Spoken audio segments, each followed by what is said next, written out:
Hello, welcome everybody. Hello, Toastman and Clover. Good evening. Pre-warning, it's fucking hot right now. I've got an aircon fan blasting on me, and oh my god. I'm just gonna say, um, if you see exposed stomach or chest at any time during the stream, I am shirtless because holy fucking shit, it's hot. Maru, what the heck? Hello. Yeah, it is hot. Welcome, Maru. And why is another ad break running? I just ran an ad break. Alright, anyway. Hi, Maru. Welcome. Hello, everybody. And yes, I'm going by the fact that I can get away with being shirtless on stream, and I'm being shirtless on stream. Without you seeing it. Maybe. Maybe not. Again, if you see anything, yes, you did. So yeah, where is my VTube studio? Did I? Whoa, hey, whoop, hello there. Hello, there we go. Let me just stick that in place. Nice. 2021C, 21C here. Taps off weather. Nice. What temperature is it here, Marl? 1 second. It's 29.9 here at night. Hey! And that was random as well. My place is on random. So, yeah, so good evening, everybody. Welcome. I didn't say sponsor the stream because actually this stream was not meant to be a sponsored stream because I thought I'd have these finished by then, but let's just pseudo say this is pseudo sponsored because it's still the minis that I was provided by Void War Games. I have to do their basings. You can see I got a few of the bases left. And yeah. And then with these guys done, we'll be able to do a test game with their system and stuff. So huzzah. Let me see. You gotta play 40k, 1.5 games in. Nice. 29 is typical night temperature, midsummer, and Buenos Aires. Nice. Oh my god, this is gonna be like this for like the next few. Why is the exposure going like that? Hold up, camera. Build zone camera. Configure the video. Exposure. What the heck are you doing to me? That's white balance, not exposure. I want this. There we go. That's a good exposure value. So far away, indeed. There we go. So, yeah. Anyway, camera. Do not do a quad shot yet. Is my whole camera setup is melting into heat as well. Anyway, since I'm still working on these minis, I'll just give a little bit of, I'll just do the sponsor message. There we go. I'll just pin that until I'm done with it. Yeah, there we go. So yeah, I was sponsored these minis. I was given an early production run of the Void War Games, Blood and Darkness, Red Choir and Hellborn. And yeah, I got the full early production. Oh. I got the early production one of it, and I've been painting up the last few streams. I was supposed to finish 2 streams ago, but then I'm slow. As you can hear, we have the Red Choir minis here. Let's get one sent on the screen. They're these sort of semi-knight, semi-World War II looking dudes. We got Gatling gun guy here. We have a guy with 2 swords and all of his little texts and stuff.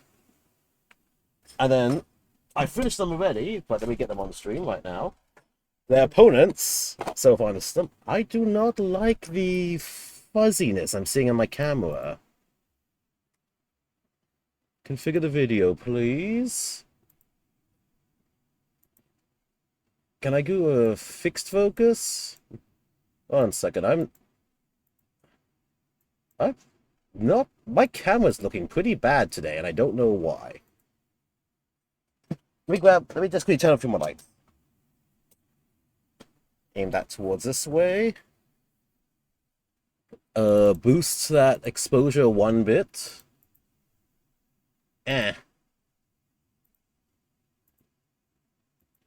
Yeah, the camera's not looking as sharp as I'd like it to be.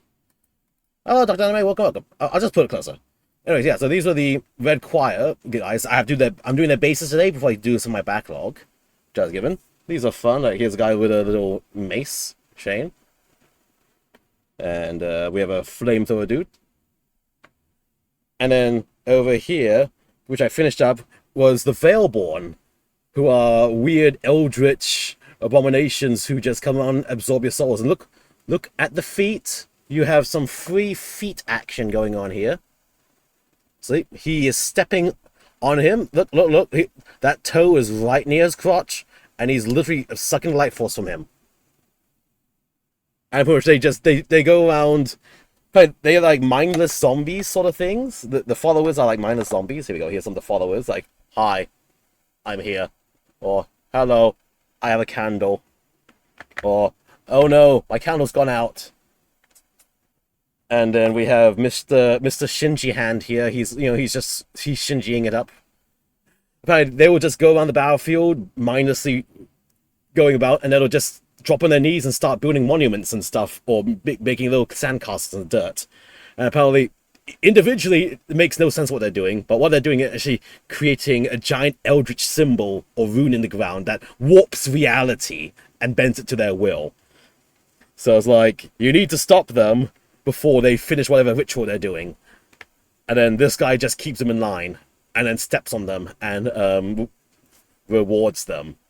And as I've said, I don't know how the developers feel about me saying this, but he's got some really slutty thighs, that nice cut along into the side of his belt. I mean, you can see right up there. Same for the other side. And like he's going full commando here. So it's like, yes. So these are supposed to be reality warping weird cultists, but I've turned them into slutty, dommy, daddy, footsteppy kinkists instead. Versus World War II dudes with swords, knight armor, machine guns. Yeah, then also, here we go. We have jazz hands. Yeah. We have he's hailing Satan. Who's Shinji? Evangelion. Don't worry about it. Look, hey, you should Google Shinji Hand with safe search off. Yes. We got another guy where basically he's like, hi, I'm here. I exist. We got Tall, Dark, and Brooding. Also, this is the first time I've been trying to do like a little bit of OSL lighting for the candles on these bases. Bases also provided by Void War Games, by the way. Thank you again, Void War Games, for supplying it. You can get these STLs at the link in the intro thing. And apparently they're going to have a Phase 2 coming soon. And you might see more of this as well. Who else do I have left? Oh, we got Mr. Singing. And then we have prognosticant. Yeah, one of them is just going around butchering people and he's covered in blood. And he's just running around one of them is going around going all stabby-like. While the rest are just doing the giant sandcastles and runes and shinjing it up. So, yeah, that's the intro for this. Prognosticant or prognosticant. Yeah, I should get these names correct. Let me get the thing open, because I can never get the names right. So, you are a Nefesh. He's nefesh. He's nefeshiously foot jobbing you off to make you one of the fellow cultists. Yes, with the romantic candles on the bondage stone. Yeah. As he is bare-chested, also you can see the smile, full commando with the slutty thigh slit. And, I'm not sure you can see, the fabulous nails. Let me pull this up now. There you go. Yeah, the fabulous black nails. So, yes. If that interests you, my horribly wrong description of the Veilborn from Void War Games, The Crucible and Darkness, see the link, you get the STLs for this. They are, I'll say the Veilborn are very memeable in their poses and stuff. So yeah, anyway, so then, all these other guys, regular guys, are prognosticators. Yes. So all the cultists going around Shinji handing, doing their sandcastles, they're jazz handing up, they're prognosticators. Yeah. And then the guy going around stabbing people with the bigger base is the Haruspex.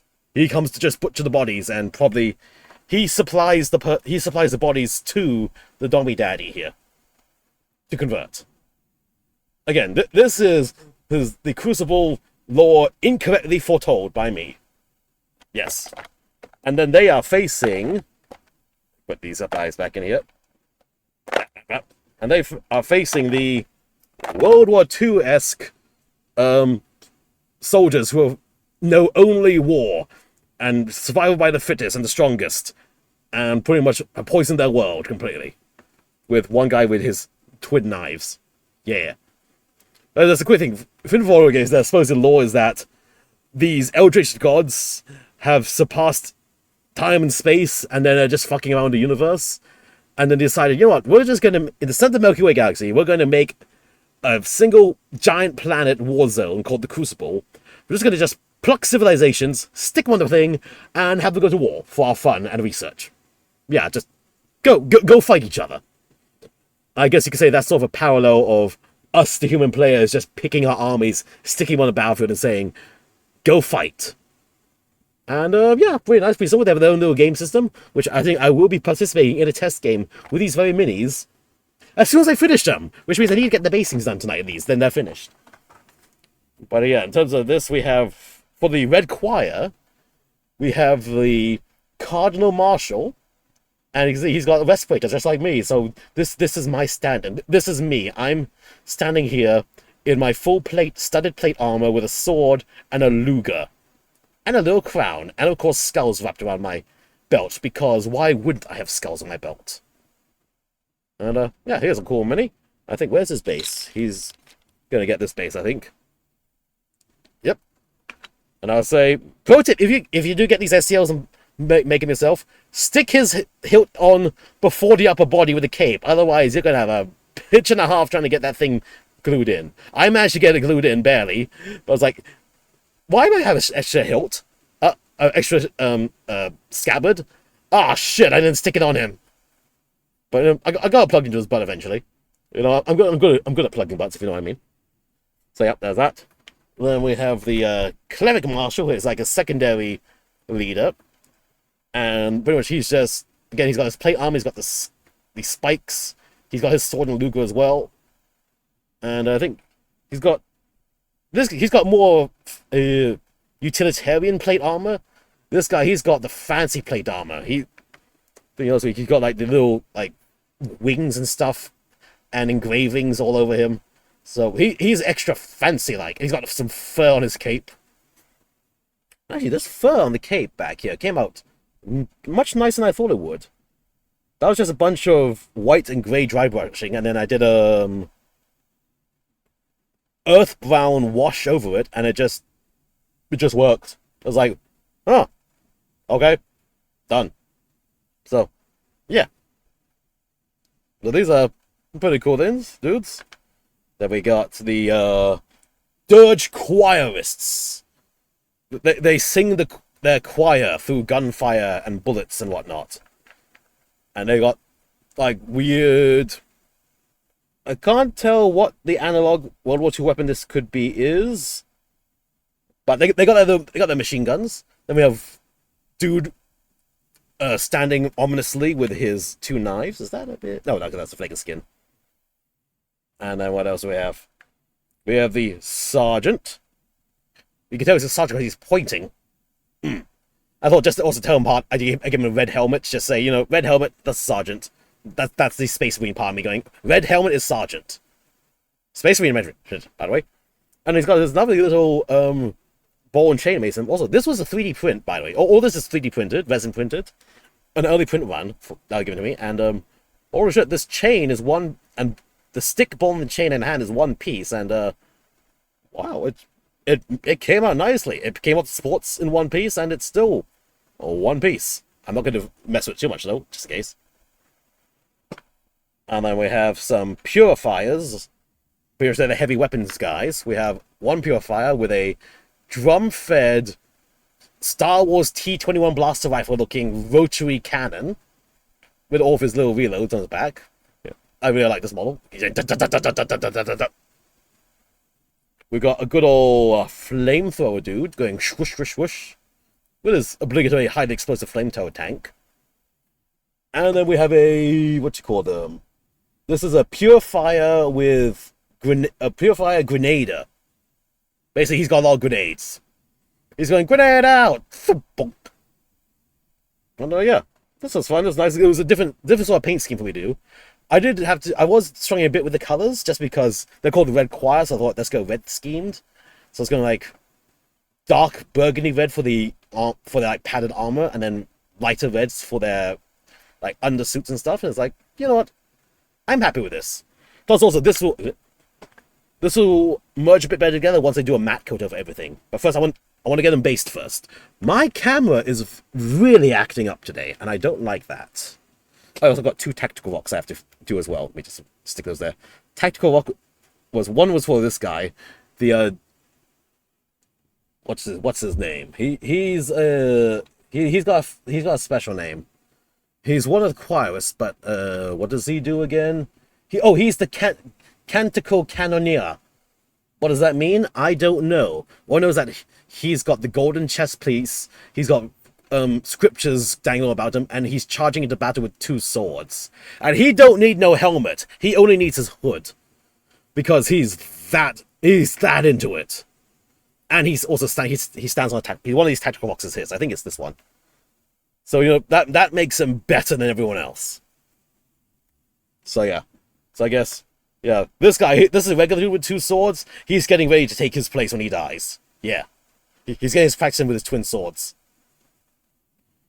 And yeah, pretty cool minis. Again, sponsored by Voidwall Games. See the pinned comment.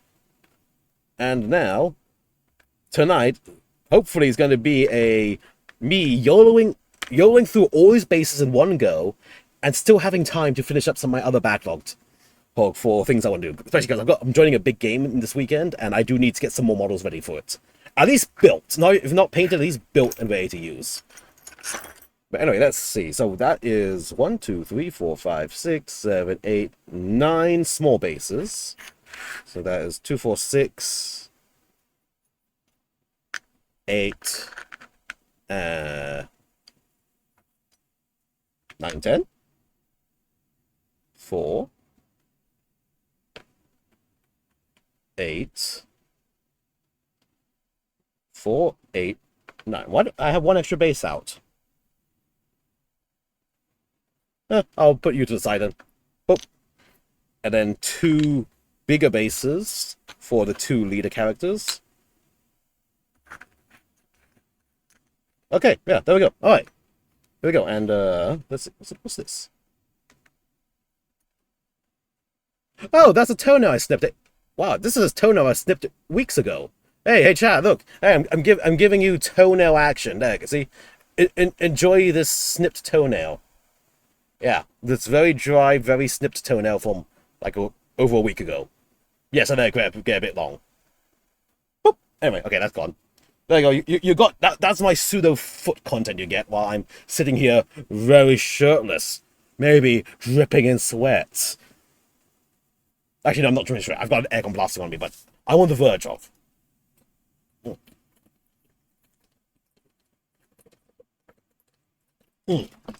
Anyway. Let us begin. And let us begin. I've been developing new techniques for painting. As for my experiences and being lazy and so on. My first technique is called the primer layer just needs to be a thin layer primer, and you don't need a full coverage. You just need to get the thing primed first. And so, as you can see, I've been except for this guy, I don't know how this one got so thick. This has been just very lightly primed, and I'm too lazy and too fucking hot and sweaty tonight to bother with my airbrush. So, I'm gonna be a fucking Neanderthal about this. I'm gonna bloody hand brush the primer on, like I did with these. Because all it needs to be is a thin layer to help the next layer actually stick. And that's all that matters. Plus, the paint dries it dries fast enough so that once I get to the end of these, I can start again at the start painting, and they'll be dry by the time I finish. So, let's become heathen.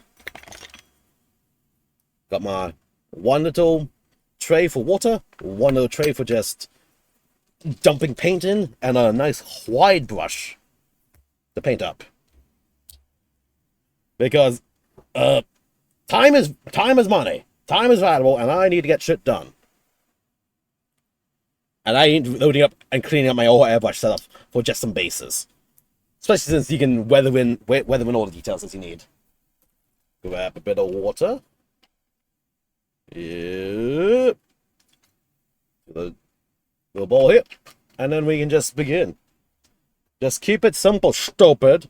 And go. We also have extra scriptures. I haven't asked what those extra bits are for yet, but there was extra bits out on the support, so yeah. Anyway, let us continue. Let us begin. Dampen my brush ever so slightly. Let's spend your birthday rage queen game playing. Even the best guy. I'm not sure I like this game. Which game are you playing? Also, happy birthday, by the way. But which Space Marine game are you playing? Do let me know. I may or may not know what you're stuck on. Actually, if it's Space Marine 2, I may know. If it's Space Marine other, I can't help you. I didn't play the original Space Marine game. I should, but I didn't. I think I have it even from one of the Humble bundles. There we go. Just slather this. Just get a coverage, but it doesn't need to be fully neat covered. It just has to be there for the actual paint layers that's coming next to stick nicely. 40k. Oh, wait, you're taking the tabletop game. I'm sorry. You're actually playing the tabletop game.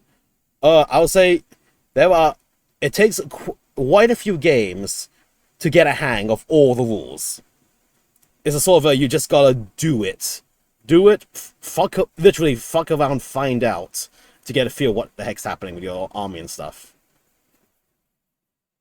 Also note, 11th edition is coming out June 20th. That is the release of the new start box. And when the new edition of the rules comes out. Just FYI. It's not a big change from 10th, but there are some core changes apparently. They've been doing live streams of the new rules recently, but I've been busy with life to watch them. But yeah, pretty much 40k with all the sub-rules and sub-rules of the tabletop, as well as basically on your faction. Yeah, it's a fuck around, find out for your first couple of games. In fact, I say first 10 games, fuck around, find out, to get a feel of, these guys are very strong, or these guys can't take a hit at all. Sort of dealio. So, yeah, unfortunately, it's a fuck around, find out sort of game. You just got to see what happens. Like, it took me quite a few months of playing before I fully understood, okay, this is how the shit works. And I was like, what faction are you playing? Actually, that's better. What faction are you playing? Because if you say Space Marines, I'm going to be able... I'll know exactly what you mean.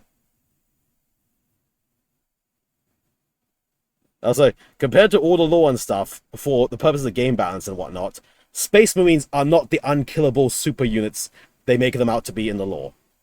For balancing reasons. Space Marines die very easily in the game.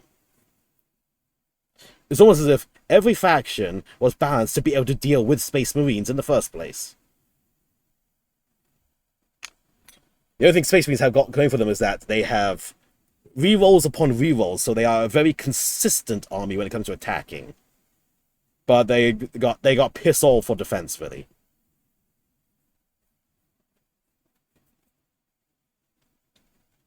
Pretty much against any sort of heavy, medium to heavy weapon, you'll probably start losing Space Marines for sure. It's only the lightest, most chumpiest of like distraction weapons will bounce off Marine armor.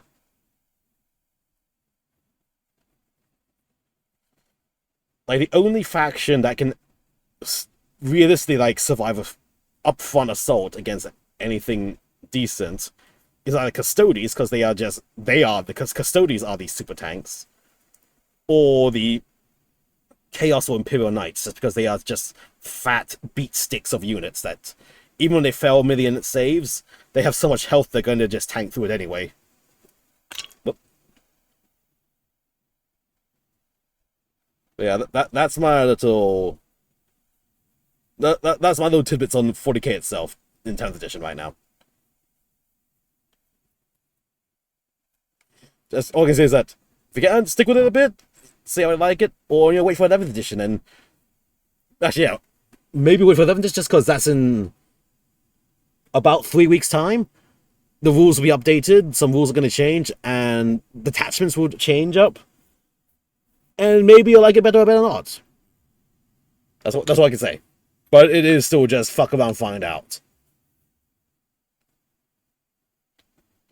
And also at the end of the day as well, buy the well, I guess buy the models which you think look cool because they are expensive, and you don't want to work on expensive models you don't like.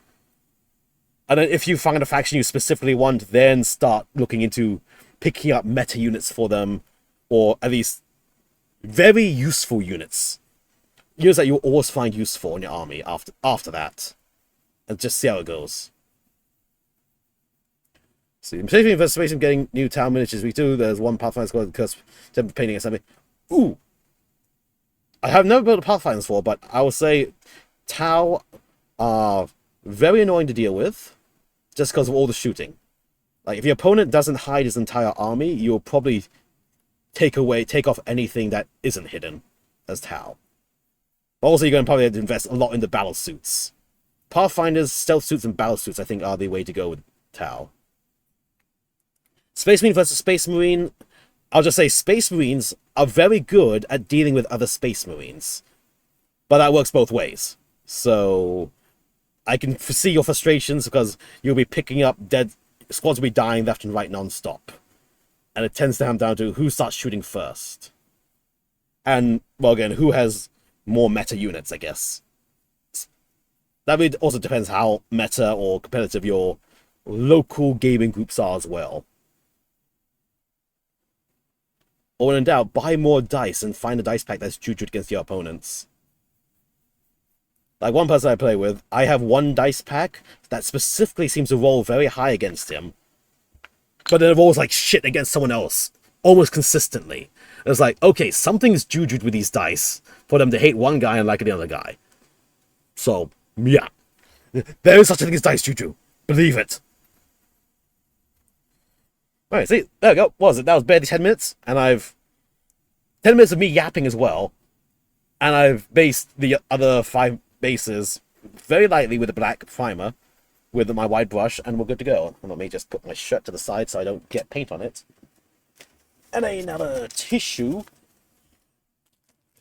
Now, normal people have tissue at their computer for doing jizz and stuff and whatnot. Now, I have tissue at my computer for cleaning my paintbrushes. And then reusing again for jizz after. I am an intellectual. Anyway, so now that these bases are done, let's see. So, basing-wise, I was trying to do something like thematic, contrasting or similar matching. Like, the Veilborn are like the dark, broody dudes with high contrast between black and white. So I gave them the in-between grey, like medium grey, for most of their basing colors. Grey to dark grey. I actually lightened and darkened it based on whether the candles were lit or not around them. Well, I tried to at least. This is my first attempt at doing like the OSL shading and lighting with the candlelight and stuff. But then, let's see. These red choirs, they are red, very red. Oh, I didn't dot all your studs. Oops. Oh, I didn't finish dotting the studs. Like show, but some of these guys, I used a toothpick and I dotted the studs with some silver. But, Must have not done them all. Oh, let me see. What colors should I do this? Hum.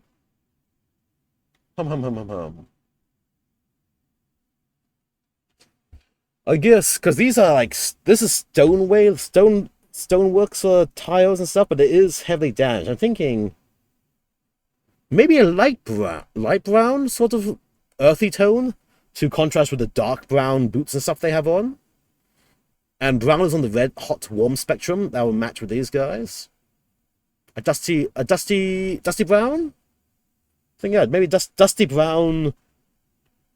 Dusty brownscape. Yeah, maybe let's do dusty brown. I think that's what I'm going to do. Yeah, so dusty brown. What have I got? Let me get my bucket of paints. Quite literally a bucket of paints. Oh, good, you didn't see anything. No, you shouldn't have seen. Unless you did. Anyway. Flat Earth, I've already found one.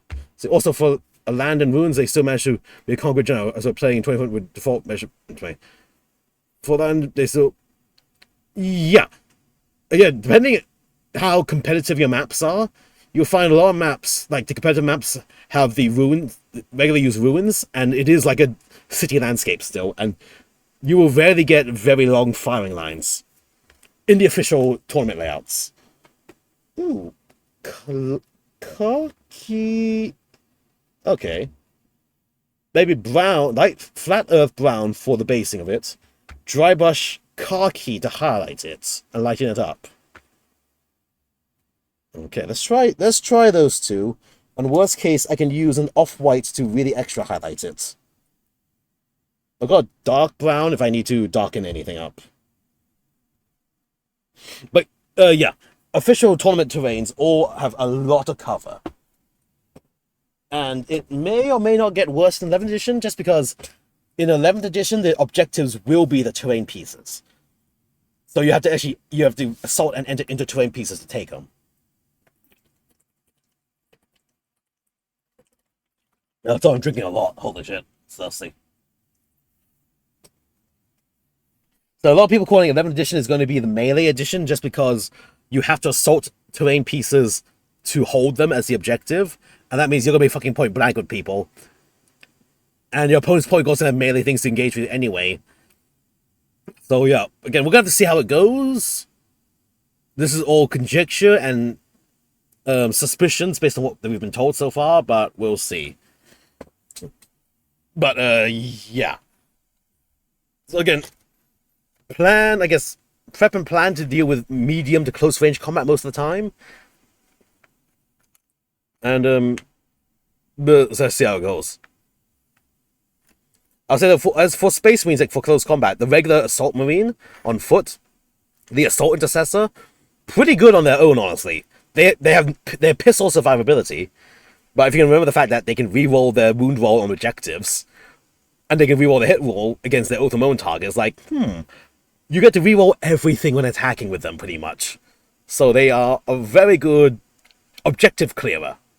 They're going to die the turn after they clear the objective, but they'll have cleared, or mostly cleared the objective themselves beforehand. But then again, with everything Space Marines, most of the time, compared to the lore, expect them to outright kill whatever they need to kill, and then they're going to die right after that. They have almost no survivability unless they're like Blade Guard or Terminators with their 4+ invulnerable save. But even then, knowing how the dice roll, you can roll 1,000,000 3s and have the entire squad die anyway, like I've had done. In the end, it's a dice game, or you can just try to swing the dice more in your favor. But that means piss all if the dice decide to roll 1,000,000, like 8 1s out of 10 saves. And it's like, well, okay then. You tried, but that's how the dice rolled. Like, I like to say that I'm not as salty or pissed off at 40k gameplay-wise, at least, just because I just keep it more whimsical. I don't take it too seriously. I take it seriously making the list, like, okay, this is my army, I got these things, here's the most optimal way for me to use these units. And then whatever the dice do what the dice do. That's that. I would say though, if you want to have a super completely whimsical game, play the Orcs, because lore-wise they're whimsical, stats-wise they're whimsical, and everything's basically here's 200 dice attacks. Oh, I hit 5 times and I killed one of your models. That's a good roll.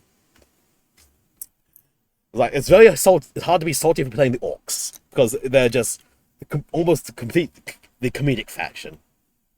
Scary comedic faction, but still comedic. But yeah, other than that, YOLO. Just YOLO. Anyway, let's see. I'm gonna start with the Flat Earth on this first. Let's see. Since I'm playing longest, just trying to survive the longest, see this is chess. Yeah, you can say that's a way to run as well. But also, at the end of the day, the game is an objective game. So you gotta push the objectives and safely push at least more objectives than the opponent is doing, from primary missions, the secondary missions, and so on. Also depends, are you playing the secondary mission deck? Because that is, if you're playing only primary missions as Space Marines, you are a late game faction then. You cannot early game the primary missions or objectives. But if you do the secondary deck, the secondary mission deck, which has extra objectives that you can draw each turn, that is how you get your points. If you're not doing a secondary mission deck, then I can see why you're having issues as well, because Space Marines cannot handle primary objectives that easily. Again, due to lack of survivability on most of their units. You either need to do a big comebacks mid-game onwards, or beat them on secondary missions instead. There we go. Although I'll say though, ranged Space Marines is a thing. I think, was it? The tank spam is pretty good with them, or they have no invulnerable save, so tanks will die. Hellblaster spam can be fucking dangerous, but then you do risk blowing up the entire squad every time you shoot. Although come 11th edition, it's going to be hard to blow up the squad, because hazardous has been made a lot less hazardous than it was before. The hazardous keyword. Like, failing a hazardous check in current 10th edition, each fail is pretty much assured one Space Marine dead for each failure. But in 11th edition, they've said hazardous is only going to do 1 mortal wound instead of 3, so you need to fail 2 hazardous checks to kill 1 Space Marine. So Hellblasters can overcharge and supercharge their guns to shoot as freely as they like. Well, you actually do that already right now, just because they have this fancy shoot on death rule, but still. And there's the old Devastator squads are pretty nice with all the extra heavy weapons. Centurions, they're a meme, but they're still a very good long-range shooting unit. And in ways, aggressors can also be... Well, it's like, aggressors are more of a mid-short-range shooting because they also have their power fists. But I have seen aggressors roll 1,000,000 attacks and do 1,000,000 wounds against something. It's like, yeah, statistically your squad is dead just because you're not going to roll enough of your saves to make it. But again, a lot of the issue with that is that none of those units have invulnerable saves. So anything with medium to... Actually, things with low AP are going to probably wipe out your squads. Again, that's the thing. Compared to other factions, Space Marines have very few invulnerable saves. And so anything with armor piercing kind of tears them apart. And a lot of things have armor piercing, which is quite the issue. Let's see, 2 Dreadnoughts, Tank, Terminators, Intercessors, Tactics, and Eliminators. Which 2 Dreadnoughts, though? If they're Ballistic Dreadnoughts, they're pretty good. If it's the Redemptors, they are... I feel they're too expensive for their points to really matter in how the current meta is with how much anti-armor. The tank... I'll say the... Unless you spam tanks, a lot of the Primaris tanks are a bit of a letdown in their stats. Main issue being that all their main guns only have like 2 attacks. And anything worth shooting with them usually has a 4-point invulnerable save, which is a 50-50 chance to just say, no, you don't do anything to me. Which is the issue. Vindicators, on the other hand, 24-inch range only on them, but they are D6 plus 1 attack on the main gun. Like strength 14, so statistically you're hitting 4... You're going to hit about 4 to 5 hits each time with that. And that's just forcing your opponent to make more... Roll more dice, and the more dice your opponent rolls, the more chances they have a chance to fail a dice roll and take 1,000,000 damage. That's things like... I play Blood Angels, which is a melee-focused army, and I've stopped bringing my fire support tanks with me because it's like, haha, here's 2 shots. I can reroll the hit. I can reroll the wound. Yeah, oh, you blocked with them. Because only 2 attacks, you made 2 4-up saves. Shit. Versus, here's my 10-man squad of little guys with chain swords. Make 30 defense... Make 30 save rolls, please. You're going to fail a few of those, probably. So, yeah. Numbers, especially in the dice game, more dice is more chances to succeed, and more dice is more chances to fail. That's all I can say about that.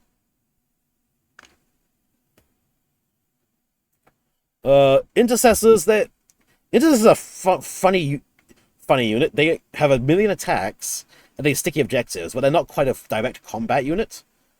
But most tournament lists bring at least one squad to just hold an objective, hold your home objective or something, and just be an annoyance here and there.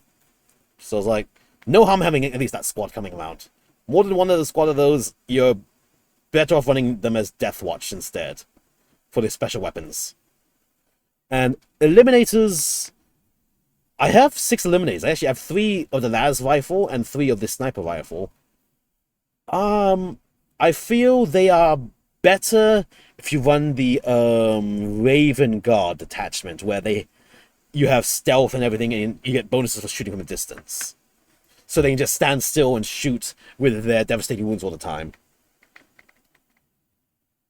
But otherwise, those sort of units where it's like, it's only 3 units, only 3 shots, 3 models in a unit, only 3 shots you get.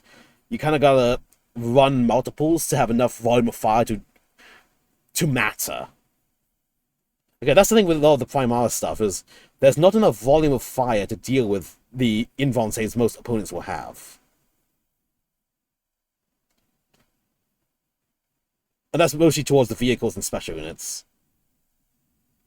Both Ultramarines allowed to play Blood Rains because furiously laughing playing your own Daughter War. Hey, you can play it. Technically, there's a Blood Ravens faction, but there's no special rules for it, honestly. Fortunately. But hey, just call yourself Blood Ravens, but run the Ultramarine rules. I'll say the Gladius Task Force detachment is actually very good, but it is not a beginner detachment. There's way too many things there's way too many things to remember between your tactical doctrines, your Devastator, your Assault Doctrine, what different stratagems give bonuses to depending which doctrine you're on. Some enhancements will say you get extra bonuses on that doctrine only. It's a lot to track, but if you can track it, Gladius is actually a very good attachment to run. Just because it gives you everything you need to do, mostly, and for command points, you can switch things up as you need to respond to issues with at least one squad.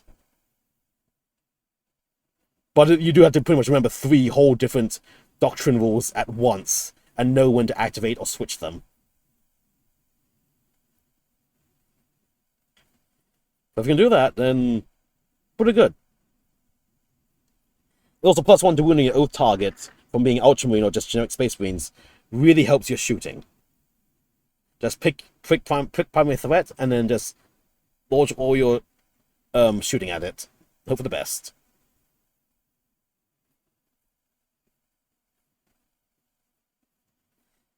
Also, there's a meme that in Space Marines they have like 1 million lieutenants. But lieutenants are pretty good units as well. They give you lethal hits, so that helps small weapons punch up a bit. And have the fallback shoot and charge ability, so you really can't... If your squad gets locked down and survives, they can unlock themselves from combat because of the lieutenant.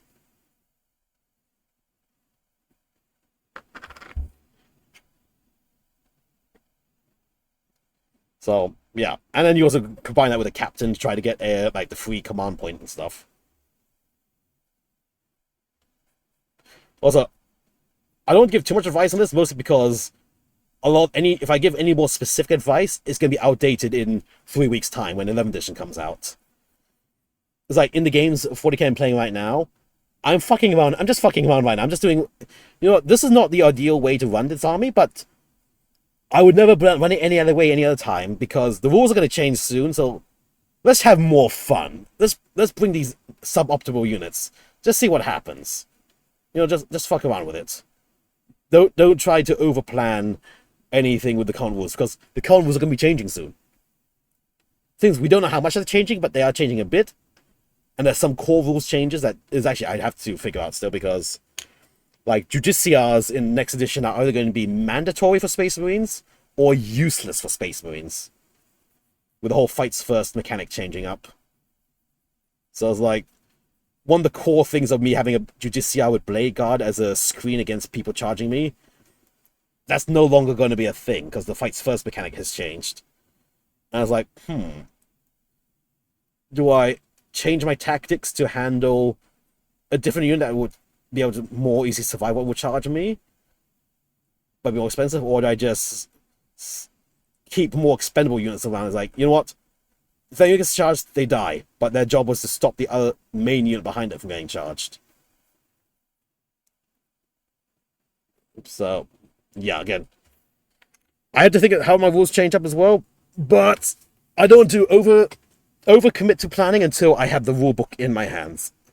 And I will have the rulebook in my hands. I have put my pre-order down for the new 11th edition starter set, which have the rulebook, the mission cards, and everything, as well as some of the new models and stuff. And so, yeah. Scream Pain is the 6 Dreadnought struggle to kill a single tactical squad as a... To my point. Yeah, the Ballistus Dreadnought is not anti-infantry at all. Like, if its missile launcher says it has blast on it for that the fragmentation missile attack, 99% of the time, the fragmentation missiles don't do anything. That's just how it is. Fragmentation missiles don't bother. You might as well do the crack missile and assure 2 Marines die at least. But yeah, no, the Ballistus Dreadnought is an anti-vehicle platform only. It just does not have enough attacks to... I think... Yeah, with the crack missiles and las cannons, you can maybe kill 4 to 5 models.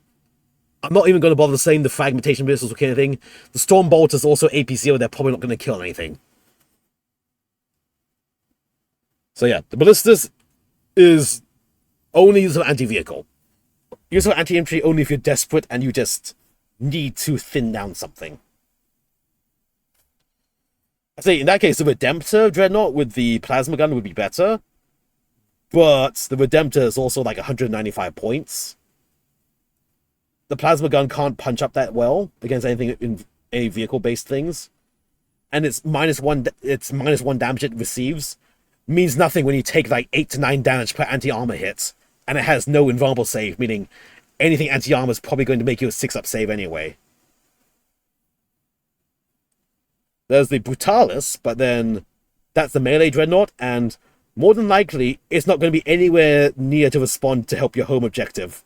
You're going to be sending it into the middle of the enemy, and if it survives the anti-armor shooting it, it's going to be way away from any objective. You're going to have to send it in to deal with something other big in the enemy, like their fire support line, like into one of their tanks. Yeah, the Ballistas have a very specific role. And it is not anti-infantry. Unfortunately.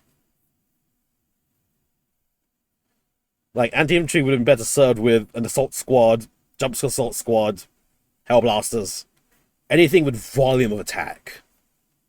Volume attack and at least AP1. You have a good shot at killing out enemy Space Marines. If you get volume attack with AP2, then you're pretty much assured to kill all the Space Marines no matter what.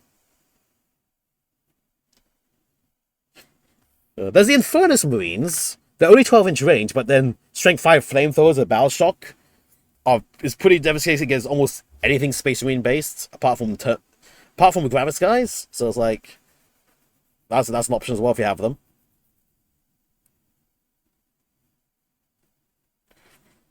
But yeah, unfortunately, the basic bolter weapons and stuff. No, no. They're there for plinking damage. But not for heavy damage. You really gotta rely on the like special weapon teams and stuff, like Hellblasters, Eradicators. Actually, they can eradicate with all attacks. What else? The upcoming new Eradicators with bolters. To some extent, heavy intercessors work as well. Aggressors, because everything I mentioned right now has no invulnerable save, which is very risky. You could bypass that with, like, say, a Librarian attached to the regular Space Marine dudes, but even then, 4 invulnerable saves only save you against so much. That's fine, I'm taking the Dreadnought. I'm infantry. Cue me beating up something. Yup, indeed.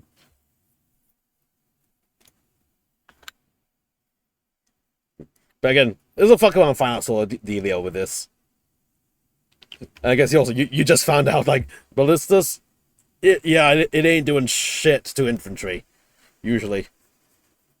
Like, if it's one or two infantry left over with the squad, you need to kill them, send the Ballistas into it, shooting, charging, whatnot. But if it's a full squad, it ain't gonna perform.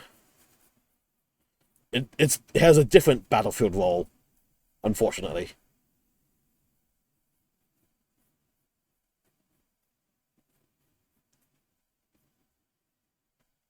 No, that's how the fact that I play Space Marines a lot, and I've shifted to being, well, Blood Angels a lot more just because you can't get cover in melee, and I'm in your face already at contesting on anything objective based. The only issue is if I have to deal with something that has -1 damage or have fight on death, because then it's like, ah, shit. I don't have the survivability to have my target survive my melee attacks.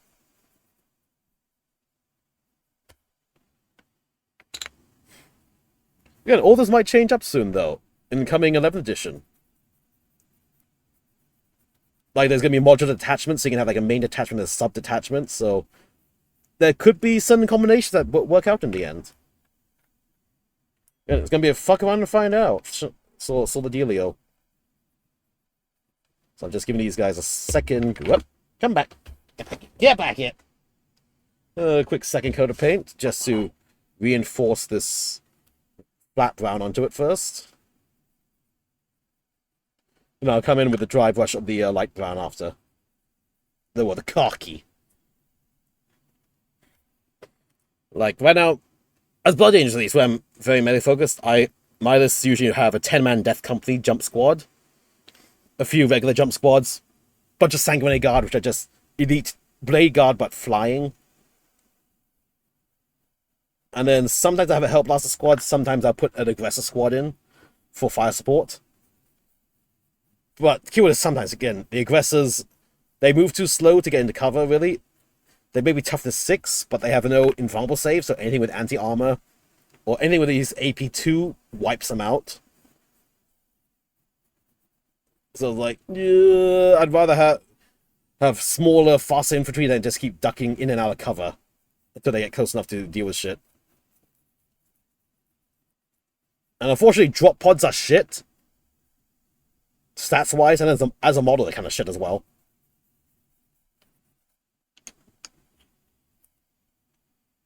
And so the rule, if you had to land 9 inches away, means you're not going to get a charge in most of the time.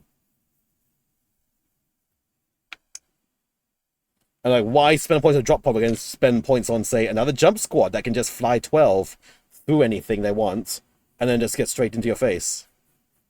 No need to deal with being screened out or being 9 inches away from when I come out of deep strike and stuff. I just fly them across the board. Don't even use their deep strike ability, just fly them across. Cover to cover. Just because they're not engaging every turn, it's like they are threatening every turn something, so they are in position to engage if they need to. Otherwise, if they don't need to engage, they don't engage. That's also another thing, especially in 40k. It's like, you knowing when to engage the unit or when to position to be a threat to the unit, but not actually engage and make the opponent try to engage you first to get out of position. Like, especially in my army, so I say Space Marines is a late game army, is because spending the first 1 or 2 turns, you're going to be positioning to threaten objectives, maybe touch 1 or 2 objectives. You position to threaten, so that by the time your opponent has exposed himself by turn 3 to get through his secondaries and primaries, you can go, okay, everyone, go, and clear them out. Because if you expose yourself early as Space Marines, you're going to get shot off. You just don't have enough survivability. Also, you don't have enough invulnerable saves to survive anything. So, yeah, again, Space Marines is a sort of it's a patient. Funny enough, the army that all the new players tend to get, because the poster boys are Space Marines, is a very patient army. You can't push out early. You have to spend pretty much 1.5 hours of your game positioning. And then once you hit the turn 3, it's like, okay, now we go. Whatever losses I took on the way here, so be it. So that's my 20 cents on how Space Marines operate in general. So yeah. I'll make it unattached from taking H's walk to the firing line. Yep, exactly. It's like, ugh. In fact, actually, you can see here. I got my Space Marines here as well. Here's my Eliminators. They have been here for a while because I found they are not that good for me as a Space Marine, as in my army right now. I have my Chaplain here because I was touching up his base. I've got my Jump Chaplain, which is the old Lamarty's model. But he's still pretty good. My Terminator Librarian. I have him out because I haven't done his basing yet. Again, if I finish these guys tonight in time, I'm going to start basing my Terminator Librarian. I fully painted up the rest of his stuff, but he deserves his basing to be done now. Oh, also I got my Flamestorm Aggressors here.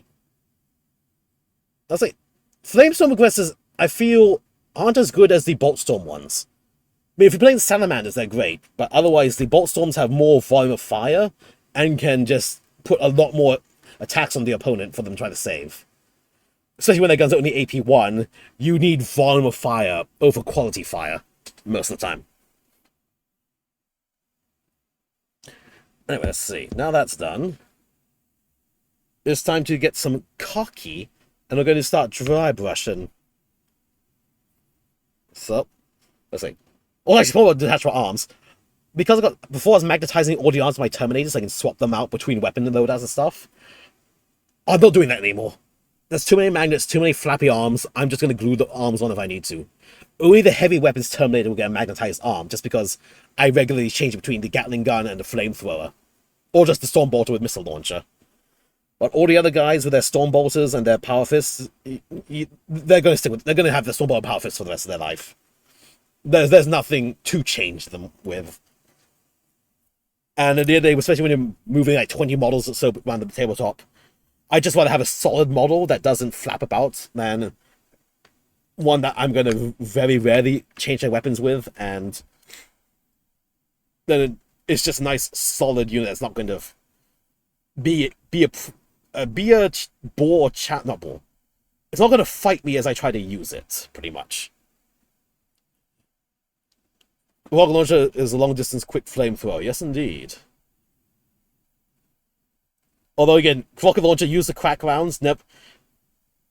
I have never been in a situation where fragmentation rounds ever really worked for me. Ooh, actually, this looks like pretty nice, by the way. It's like, you're sure you can blast and get a lot of attacks, but because it's armor piercing 0, your opponent's probably going to save more, if not all, the attacks you just did against them with the fragmentation round, versus a crack round, 2 quality attacks, if they hit and wound, against infantry. Infantry probably not going to save against it, and then you kill 2 infantry at least. You weaken the squad versus doing nothing. Again, that's just unfortunately just how it is with the current rule set and what you're going to be facing. Fragmentation rounds almost never worth using. Just crack around it and get 2 of those models, 2 of the infantry dead. You're going to crack around against a vehicle because that's the only thing that's going to hurt it. You're going to crack around against infantry just to do something to the infantry.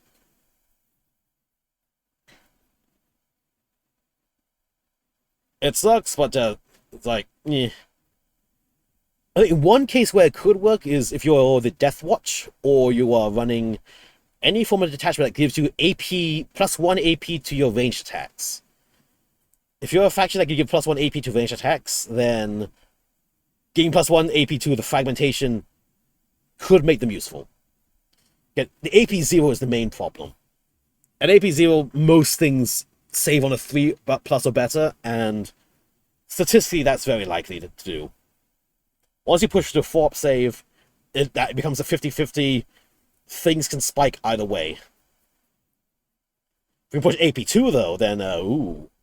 Once you push AP2, things get spicy, for sure. So, yeah, hey, dude, this is heading out nice. So, this was a flat earth with khaki of dry brush. Okay. I think I've found a winning combination for the basing. Also, oh crap, ad break. I didn't even see the ad break start. For those in the ad break, you can't hear me, but those who are not in the ad break, but the ad break's running, sorry about that. Gotta do it. Twitch does that. Thank you for your patience. I'll just quietly paint a bit until the ad break ends. I'll drink a bit of water as well in a second. And feel free to subscribe if you want to help support the channel and skip the ads. Any little bit helps. There we go. Let me consume some hot air.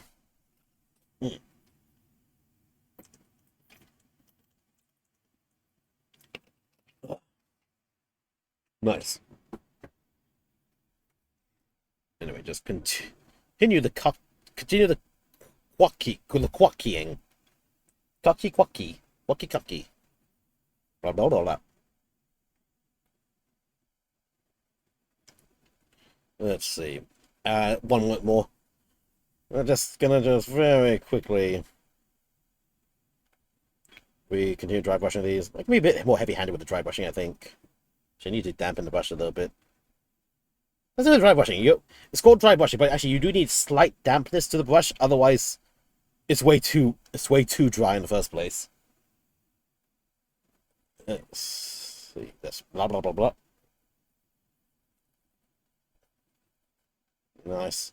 Probably going to do a brown wash over all this just to get into the recesses after that.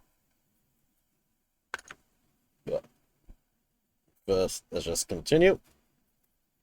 All the way around.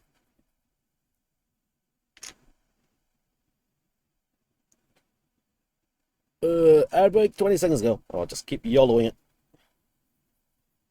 Then I'll continue my philosophical Space Marine shenanigans.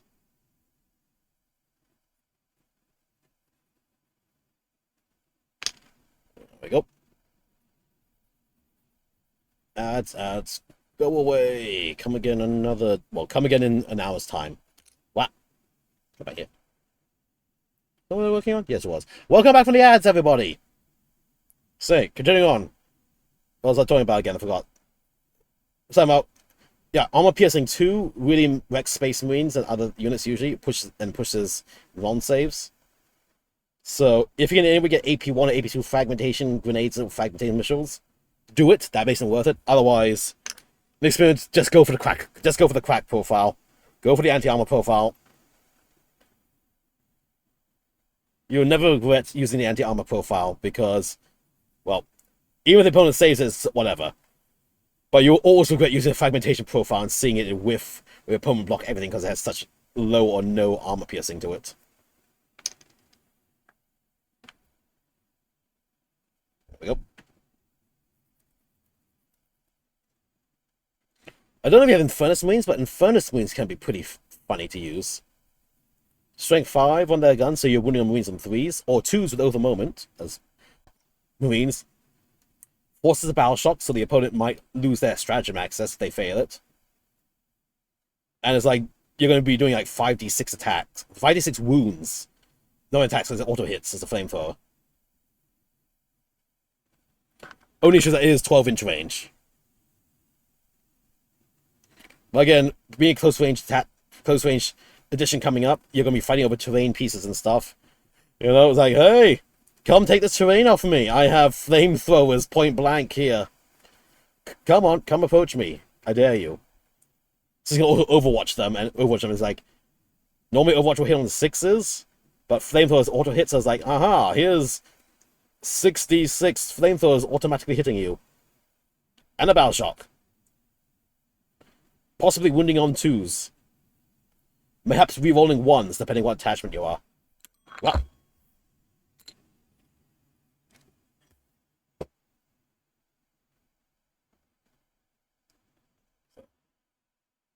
But again, like, Space Marines, they are a consistent faction, but they rarely have any invuln saves. So any armor piercing is their bane. They rely heavily on armor, but their armor has no protections against anti-armor. Put it that way. It's like, meh. And then you treat them as such. Treat them as precious. Keep them in cover. Don't expose them early. Be tactical.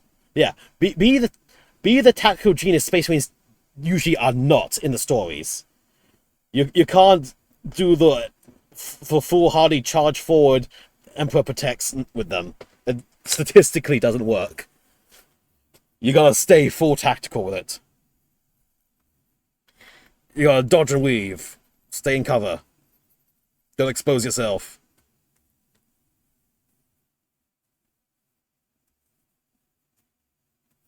What? And like break line of sight as much as you can. And simply just accept that you will take losses. The Space Marines, they have the heroic last stands and the sacrifices and stuff. Expect that in every game. You will be last standing with every squad and every objective as they get whittled down. So that's Aglax shade. Where's my brown oh, wait, here it is. There we go. Vallejo Game Wash. Just a giant tub of brown wash. We're gonna use that to fill the recesses on this and redarken it down now. Been conditioned to like 40k by my brother, and I don't know if I like it on my own. I guess you just gotta find your truth, put it that way. I mean, hey, you can like the lore and not like the game. You can like the game and hate the company, like most of us do with the fucking prices they ain't charging. And, well, thinking like one game system or another game system. Like, I think Star Wars Legion is a superior game system. But I am invested in 40k, I like the 40k minis and stuff, and I still mostly enjoy the game. So, you know, yeah. Again, also playing as Space Marines get everything, pretty much. You can change tactics and try anything you like as Space Marines, and pretty much you can have almost any play style with Space Marines other than Big Stompy Walker. Technically, you can do that with tanks, but they don't have invuln saves, so not as good as, like, playing actual Chaos or Imperial Knights. Oh, so yeah. Prices are going to another Fort House. Yes, exactly. In this economy. Yeah. Yeah, I got brown stuff in my fingies. Did I get brown stuff in my mat? Oh, I got brown stuff in my mat. Ah, hold on. Let's not have that. You know my mat is already heavily stained. I'd rather not it be too stained.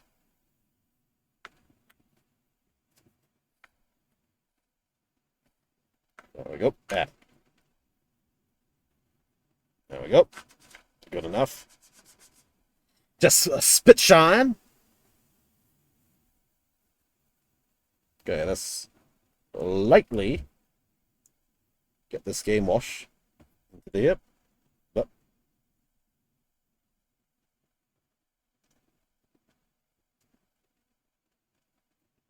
Nice. There we go. That gives a bit of a texture, gives a bit of fill of the recesses. Helps cover any like the uncovered like red from the main plastic. Just brings out all the details.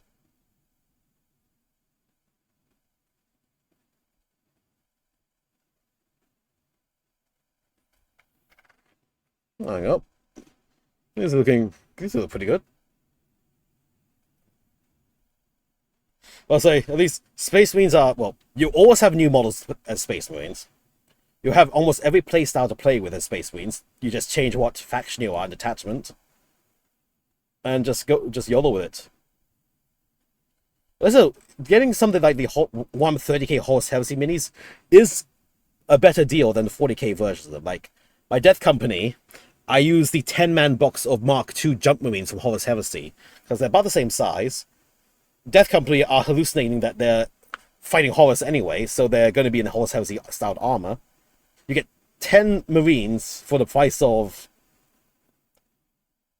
You get a box of 10 for one half the price of a box of 5 in regular 40k. With the special weapons, by the way. You get the special extra weapons in that box set. And extra bits as well. And also a nicer looking mini than the current ones. So I'd say if you want to expand your Space Marines, look into what the Warhammer 30k range has. Because they are like 10-man, 20-man boxes. And the upgrade sets are, instead of being like one small sprue of here's one weapon, it's like, here's 20 of the weapon for you. Like, it's a much better value. If you like the aesthetic, by the way. Granted, most of the time, most people do consider the 130K aesthetic looking nicer than 40K, which is kind of half the point, just because 40K is 10,000 years of tech degradation later, and it's only just being re-established again. So the stuff is less fancy and more utilitarian. But, you know, people go salvage old suits and stuff, you know, the warp and the chaos do shit and send things back and forth in time all the time. Well, in my case, my Death Company, the whole point of Death Company is that they're hallucinating and fighting Horus and going berserk rage. So, the fight with Horus was during the Horus Heresy in 30K era, so they would be hallucinating themselves in the 30K era armor. So, hey, it matches for me. This economy implies I could change the economy I'm living in. It implies that the economy could get better. If it gets better. Hello, Chaluptabin. Hello, I'm doing great. It's fucking hot, though. I am kind of shirtless, if you know what I mean. And man, I'm just building and painting up these bases for my Red Choir minis. Sponsored by Void War Games, The Crucible, Blood and Darkness. They provided me the sample production run of these to build and paint. And I'm having a test game with them soon. I just need to get these guys finished. And first, basing these guys, the Red Choir, the Veilborn have been finished. Look at the lovely Veilborn. Mr. Steps. And yeah, then if I finish these in time, there's still time left in the stream, I'm going to work on some of my Space Marines, which I also need to get ready for a game this weekend. Given Space Marines, I have 2 factions. Blood Ravens on a good day, Lamenters. Oh god, the Lamenters. I'll say, if you do the Lamenters, Godspeed in painting all the shoulder pads. Godspeed. But if you do that, god damn, you are a far braver man than I.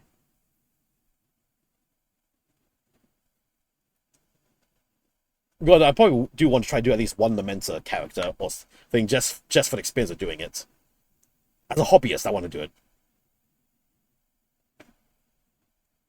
We'll just see how it goes. Since Lamenters, apparently Lamenters did get Primaris reinforcement, so Lamenters do have Primaris. Last 2 games versus Catan spam. God damn, that is... Catan spam is disgusting. God, I think I've done Catan spam, but I was in team games, so I didn't have to deal with it on my own, but... Ugh. I think Catan spam is actually harder to deal with than Imperial Knight Chaos Knight spam. Just because the Imperial Knights and Chaos Knights have no invulnerable save in melee versus the Catan who do.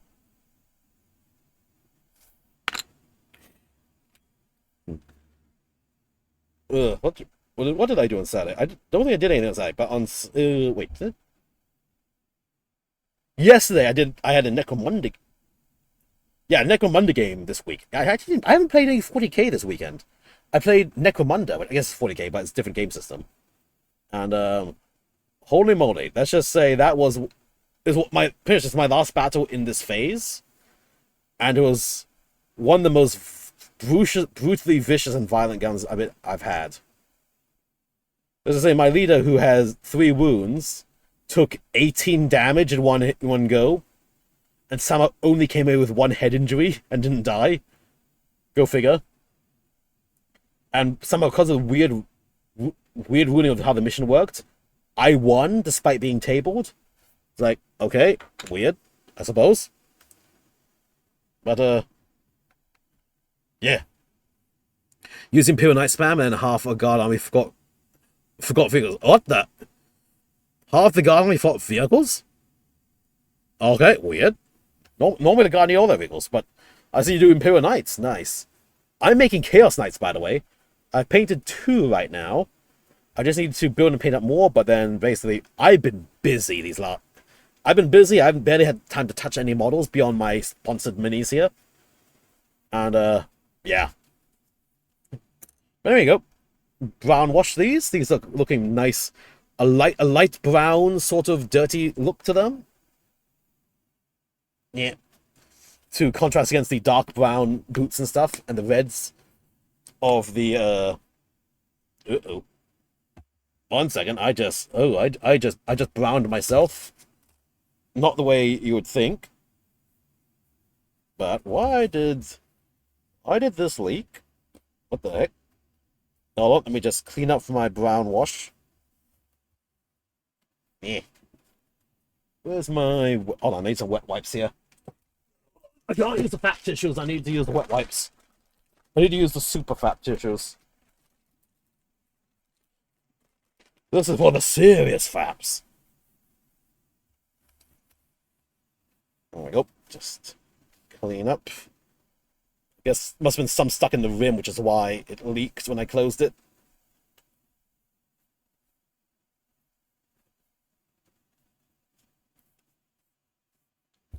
There we go. So this is just brown paint twitch. This is not anything else. Literally. What ties ever depicted in 40k minutes? See one that's convinced M. Nice tie. There is a Warhammer Plus animation called Kill Lupercal that has the Warlord Titans in it. But it's on Warhammer Plus, their subscription-only platform. But, you didn't hear it from me, but, certain other popular sites may have clips of it or something. Maybe, maybe not. You know how the internet is. But, look up Kill Lupercal. You'll probably find it. How are you going to work on your Titan? Ooh, which Titan is it? Do tell, do tell. And speaking of Titans, I can show off a Titan as well. If you give me but a moment to figure out which box it's in. Hold up. Titans mentioned. Let me whip out my Titans. Hold up, chat. I'm whipping out my Titan for you. I think you're gonna like my Titan. It's very Titanic. Just gotta find which bloody boxes in, because I have all these metal boxes are the same colors now, and I have not color coordinated them. Hold on, 1 second. Whipping out my Titan. Whipping out my massive. Oh, of course, it's the bottommost box. Mid-second shot. I'm getting my Titan out. My very massive, large, bulky, thick, veiny Titan. Warhound, nice. Here we go. There we go. Let me get it out of the box. Check out my Titan. Haha. This is some Legions Imperialis, the epic scale Warhammer 40k, where the space beams are like the size of the toe bean. Yeah, here's my Titan. This is the Iconoclast Titan from Adeptus Titanicus. Well, now known as Legions Imperialis, the super small scale game. This is supposed Iconoclast Titan. I think it's bigger than the Warlord, but smaller than the Emperor. And I painted it on stream over a few weeks. But yeah, did it in my own take on the not Stormlords. I am blanking on the name of the Titan faction for this. But yeah. And I'm pretty sure, fun fact, the Iconoclast Titan is the same height as a Questoris Knight in 40k. And so I've been proxying this as a Knight Tyrant. Not Knight Tyrant. Knight Rampager, since it has the claw and the chainsword. And I just blue tack it to a proper sized Knight base. Just bam. Same height, almost same width. Close enough proxy, people don't mind it. So yeah, this is my Knight Rampager. As an excuse for me to get a Adeptus Titanicus Legion Imperialis Titan to build and paint. And yeah. Love this model. Visually as heck to deal with. And actually, the Warlord Titans in Imperialis are about the same height as Armigers, but you only get one in a box versus two in the Armiger box, so not as cost effective to use those as proxies. But this one is fun project, nice little project. Same price as a Questoris Knight. So I was like, you know what? Why wouldn't I try that? So yeah. Zill's 40k scale, very nice. Good luck getting into the club. Oh, nice. I kind of want a 40k Reaver Titan, but I have no idea how I'd even transport that back and forth or where I'd put it at home. Like, the logistics of it would be too much. Yeah, I might grab the Imperialis. But if I pick up enough of these Imperialis Titans, I'd have enough to actually just play these Imperialis. I don't know who I play it with, because almost no one I know plays it. But I'd have an army for it if I need to. And I can use some proxy here and there as I like. Anyway, these bases are almost dry already. I'd say these are pretty good. Let's grab you, Mr. Kneeling Down guy. Let's see. Yeah, I think that's a nice thematic looking color to go with their armor colors.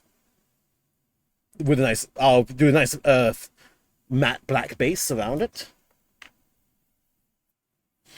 But I think I'll do the base rim in black after the models are glued on, just so I have something to hold on to as I paint around the rims. So, touch, touch, touch, touch. These are still a bit wet, so put these to the side. Let those dry for a bit. I think while those dry, I think it's time I quickly... No, your tactical rocks. Two of them have tactical rocks. No, I'll just glue the tactical rock on and then dump some wash over it, and done. The wash will turn it brown to match the stonework that's standing on already. No, okay, so tactical rocks can wait for the gluing together. So let me just put these to the side. And while those dry, I'll work on my librarian's base. And also I have a squad of melee terminators also finished working on as well, so... Yeah, see, working on multiple projects at once, because as one thing dries, I can work on another thing. So first off, as I recall, this was the push fit, so I can just pop you off like that.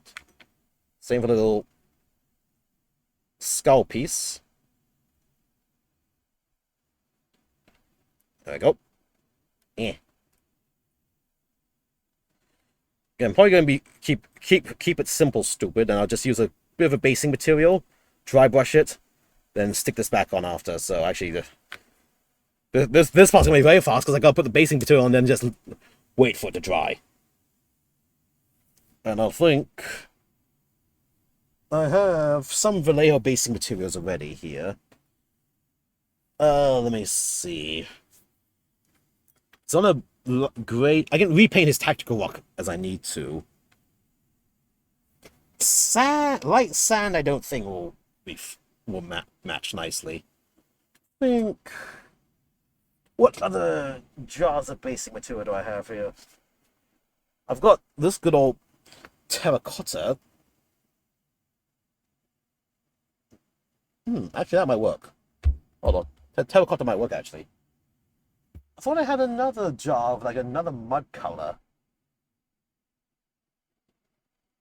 I'm not seeing it. Oh, wait, here it is. Thick mud. I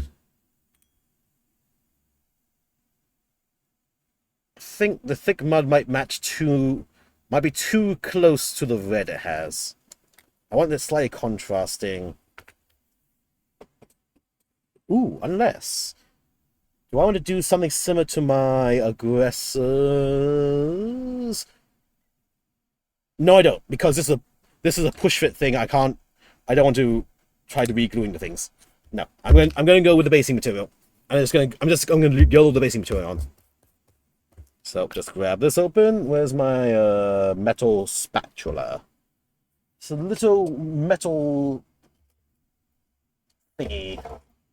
There we go. Nice little metal knifey spatula thingy. Grab this open. Pull the seal. I think all this is basically it's a slow drying super glue mixed with just gunk. Just get a little bit, and then spread it. Go on, chat. You heard me. Start spreading it right now. Spread it, edge it, spread and edge it. Again, that's what we do on my channel. We do a lot of edging and we do a lot of spreading live on stream. I don't know what you're thinking about. I'm thinking about segs. Wait, what? I mean, miniatures. Nope, just gunk it about. Even spread it first. Add a little bit of gunk here and there for verticality.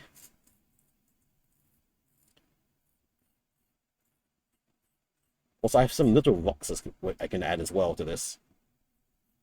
Just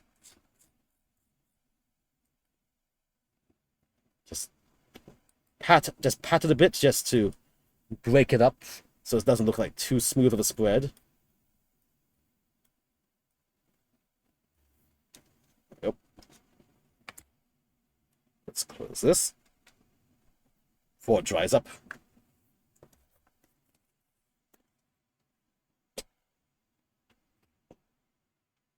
Then clean up the spatula. Do the good old patent pending swipe of the finger around the edge to smoothen it.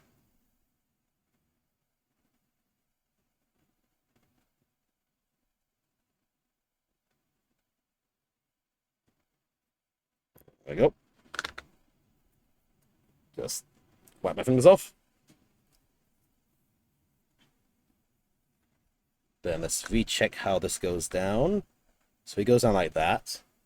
So the random skull will fit here.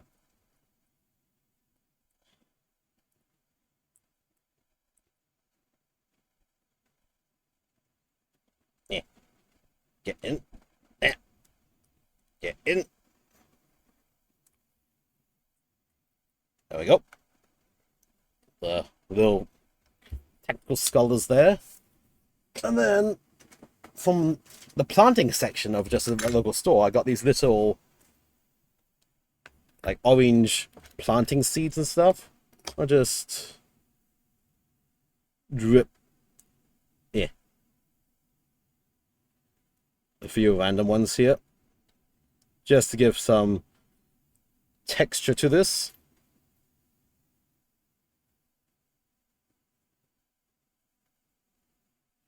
There we go. When it dries, I'll just take those paintbrush and then paint them in like a dark brown color to match with the tactical rock he's going to be standing on. Just a quick tap push to push them into the gunk. And then fingers are clean. Grab him. Stick him down. Bam. So that gunk is going to glue the tactical rock down in place and his foot there, so he's not going to pop off anymore.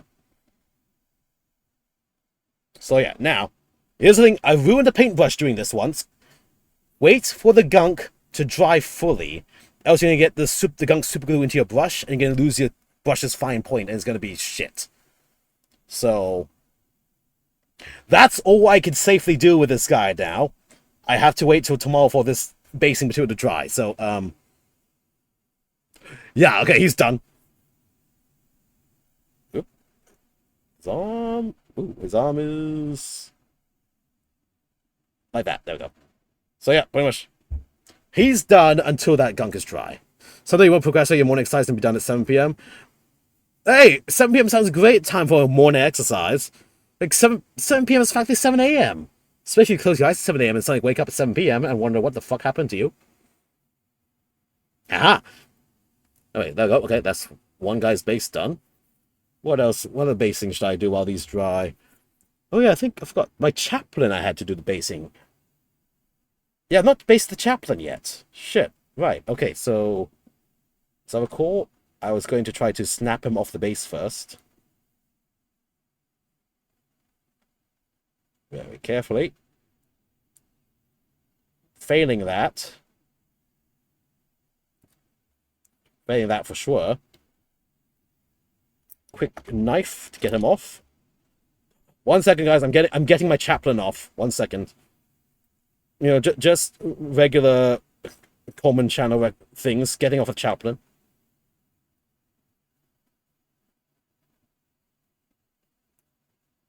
Because actually, did I actually the reason why it's so hard might be because I plastic cemented him to the base instead of super gluing him. Again, pro tip to everyone, super glue your minis to the base, so if you ever need to change the base for whatever reason, you can just put it in the fridge for a bit and then snap off the base, done. Versus plastic cementing them to the base and then they are permanently stuck which is annoying if you ever need to change their base or want to update their base or just in case of the future. Because otherwise I'm probably going to have to then do the good old very carefully base between his feet and stuff for this to work.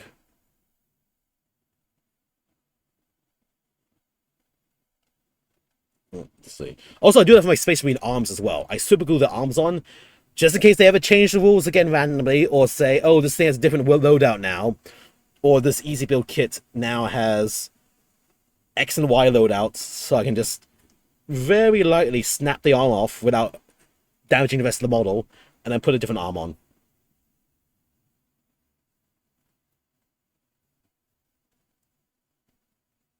Let's see. Yeah, that is not coming out. Yeah, I think I cemented you on instead of gluing you on. So we're going to have to YOLO the basing very carefully around him. Or rely on the fact that his cloak covers most angles. So I just have to base where I can see. Actually, yeah, as you see here, from this angle, you can see the inside of his leg is grey because I could never reach that when I was painting him. Again, I built and painted this guy very early on in my hobbying, well, 40k career, so I didn't know the tips and tricks I know now. So, oh shit, he's dusty. Hold on, where's my dust? Where did you get dusty? He's not been here that long. Hold on, let me just dust you off. I'll say he's still a pretty cool model. I'd say I did pretty good for one of my early characters. I didn't put any text scriptures on his thingies, but I suppose I can add those later. Hold on.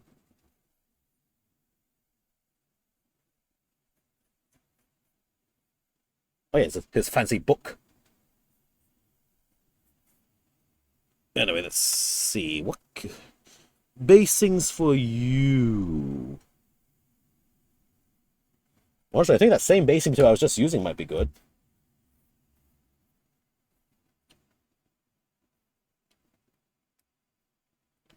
So let me see. I just probably use the very small little thing to just push the basing material around as I need to. Just get some more of this earth texture out. And slow and steady wins the race. Be patient. Can't be too patient because of my upcoming game of the weekend, but be patient tonight. We don't need to run. We're having a good time together. Just a little small dollop. Just start applying it around.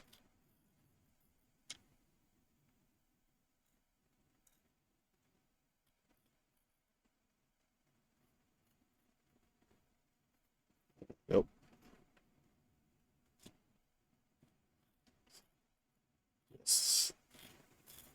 Squish it under his cloak ever so carefully.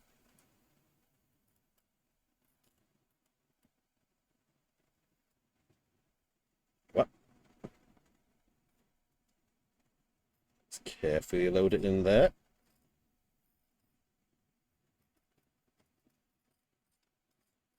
All the way around.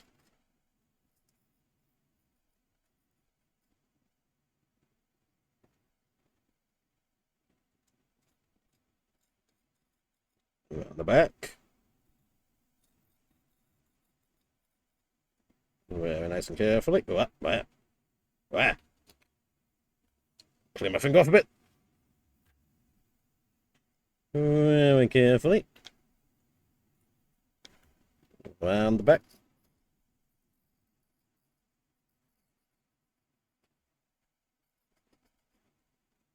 Well.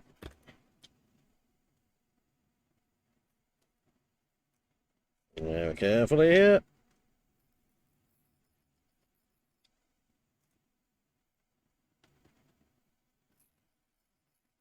Just trying to get a decent little spread around here. I don't want to get too much on his cloak. Get a little bit at the bottom of the cloak, will be thematic, just in case for the cloak, like dragging here, randomly dragging and stuff as he's in combat. But I don't want to get a bunch of it on. Small bits on his boot is okay, but not too much again.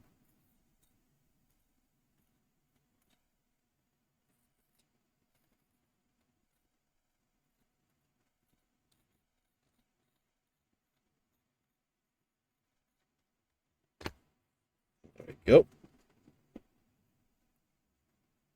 Let's clean the edge with my finger. I found that's the easiest way just to clean up the edges, is to rub my finger across.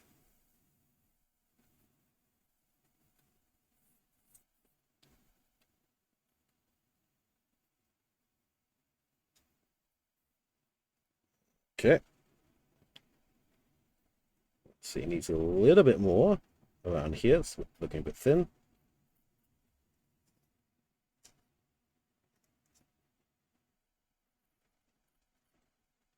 Push some more down in here. Just very small bits. And then just pushing it in.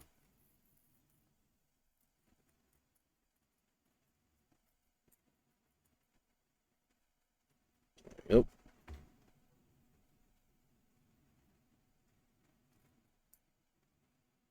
Okay, there we go.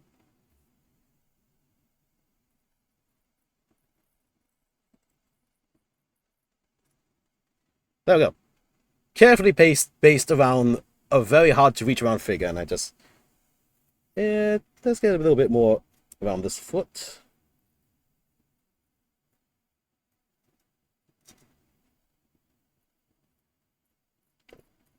Get a little bit on the boot makes it look like he's been trudging through it, but too much on the boot, and it looks a bit bad.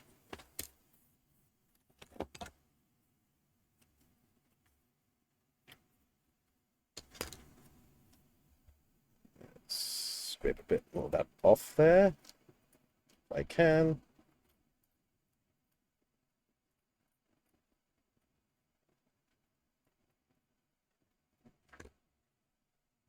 There.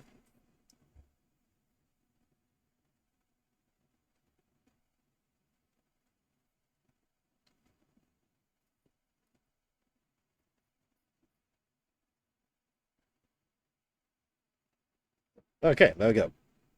I think that looks decent enough. There, now he is based. Clean the knife up. Seal the basing material. Yeah. Stick you back up here to dry. Perhaps. How's the other bases? Almost dry. The other bases are almost dry. Have I even stuck you down yet? No, your blue tack down. Perfect. Because this guy, the very old Lamarty, so he would make a great current jump chaplain, I'd say. Did I glue you together? Okay, no, good. I kept your jump pack separate as well, so I can paint you easily.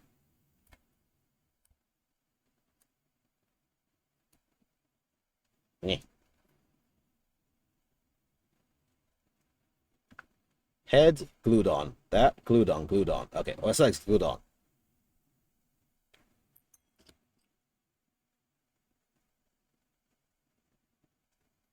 Nice. Okay. You don't want to commit to you tonight. No, let's have some commitment issues right now. No, let's go back to these bases. 2 tactical vaults already. Let's see.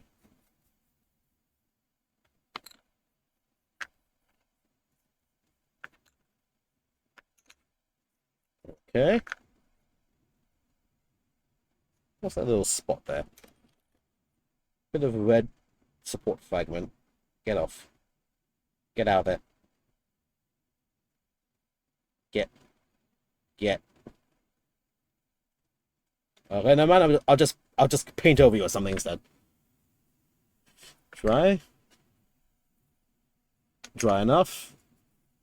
Dry enough. Dry enough. Okay, there we go. So now that I've fingered everything, let's start getting sticky. So let's see. Which base would look good for which model? Actually, let's go with the tactical rock guys first. Let's find which tactical rock goes for which guy. I know the tactical rock is for these two, the sergeant and the canticle cannoneer. Let's see which rock is it. I think the sergeant was this one. Let me.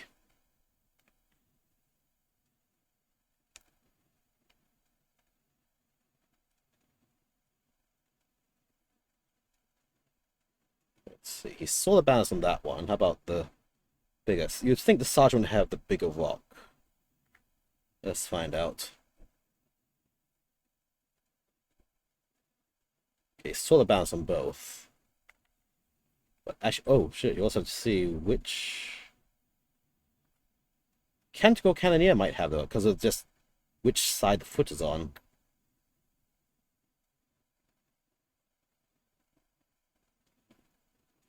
I think this the canticle cannoneer. Oh wow! Okay, he's balancing on it. I'm gonna take a quick look, see at the pictures as well. Yeah, that's the canticle cannoneer's one. Okay, good. What's this? What's the notification? Don't know what it is. Go away. Let's see. Where's my sticky goop? I need my sticky stuff. I'm shirtless and I need my sticky stuff. Go. Let's go with a good old tiny blob here. That just aligns to the footprint on the rock. Like so. Okay. And then that will have to... I have to choose a base now. Now here's the part that's going to take me forever. Which base do I want to put the canticle cannoneer on? Which one looks good for a tactical rock standing dude waving two swords about?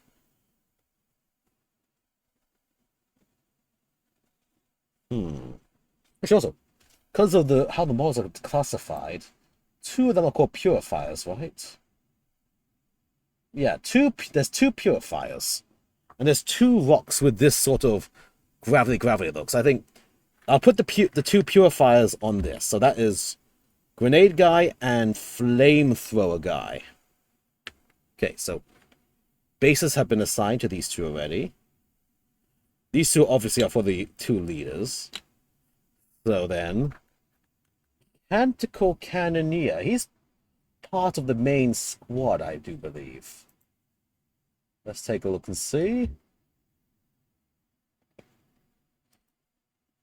There's quite a nice... Where we have here. And what's included? You.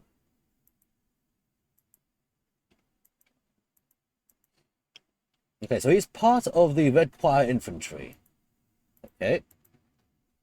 So he's part of the Red Choir still. Okay, so I guess for him, let's see, which one of these single bases looks different from the rest? Now, I'm going to need two that's different. One for Sergeant, one for this fancy guy.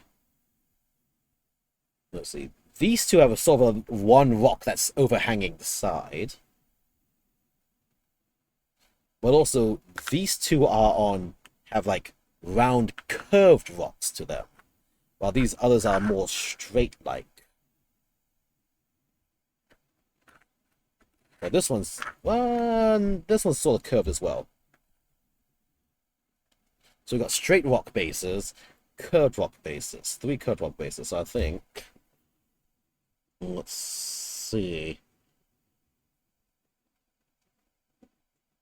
I think this is sort of a, I guess, less rubble curved one. These two are curved rocks with a lot more rubble.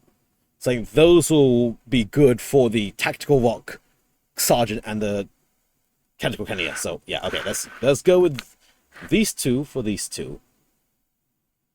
And I think...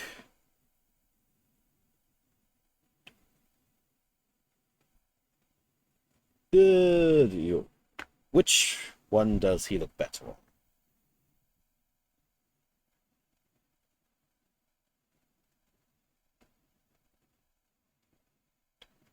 This has more elevation and more big rocks to it, I think. So I think that might match the Kato Canyon's bigger tactical rock versus Sergeant's more shallow rock.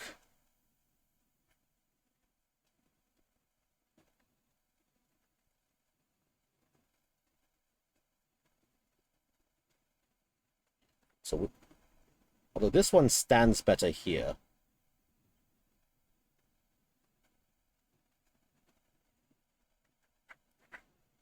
I stand him like this. Actually, yeah. Because this rock aligns with the like flat side here at the edge of the base.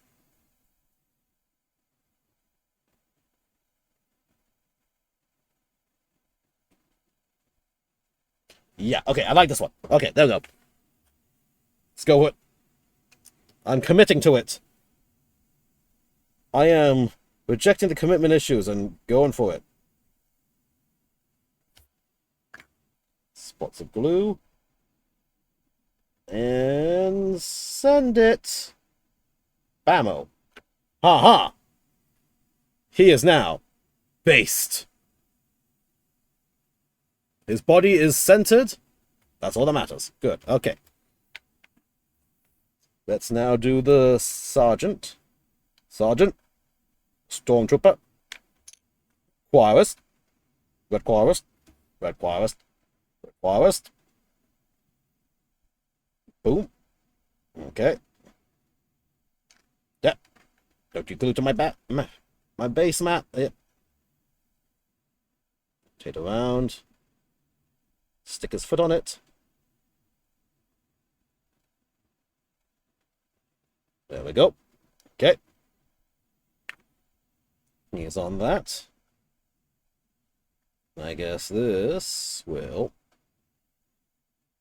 Oh, that tucks nicely with that little bit of rock there. Hold up. Hold up. Hold up. Would that work? Still works. Any other angle that looks good? Ooh, it works well in this angle as well. Yeah, actually it works well because that's that one rock and all the rubber around that one. The one rock! The one rock is real!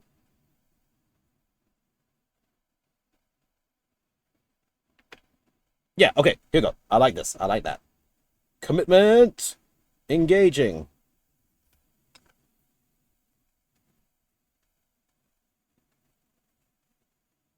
Bam. Close my super glue. Give you a bit more of a press to make your stick down.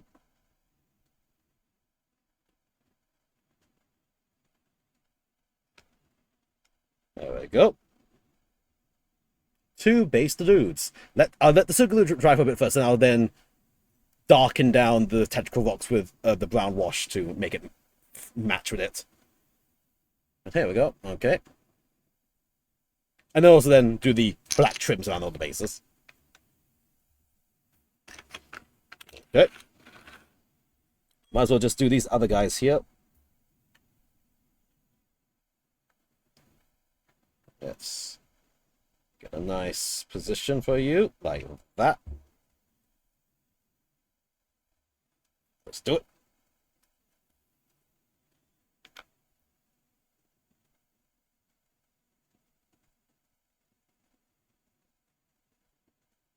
Spots of super glue where it needs to go. Okay.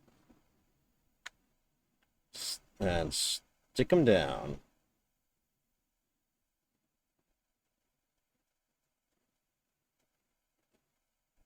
Aha, there we go.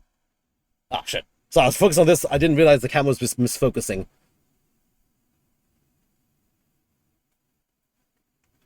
There we go. Let's get this guy, get those red bits off.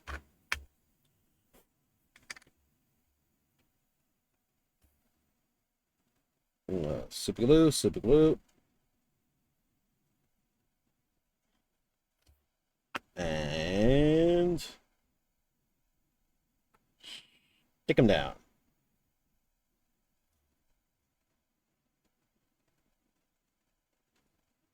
There we go. Okay. Few purifiers are done. We have the heavy weapons guy, 3 chumps, and a chump with knives. Ah, off screen. Let's see. Base choices.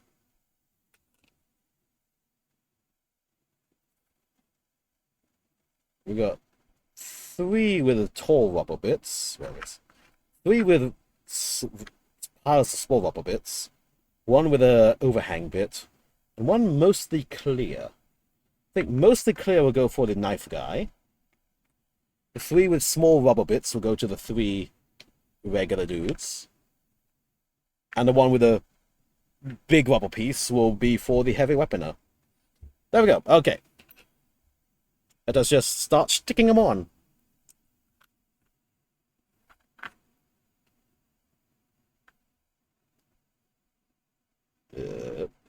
Small bits.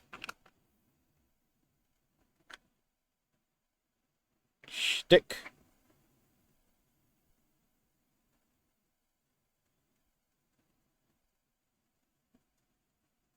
Okay. You. Bit on the knee, the foot, and the foot pad.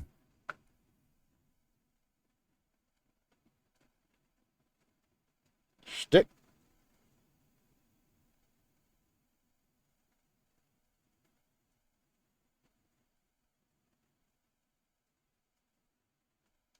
There we go.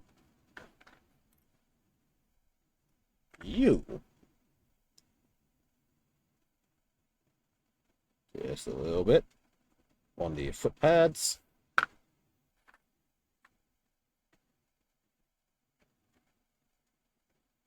You need to be clear space for your feet. Carefully walking yourself between the rubble.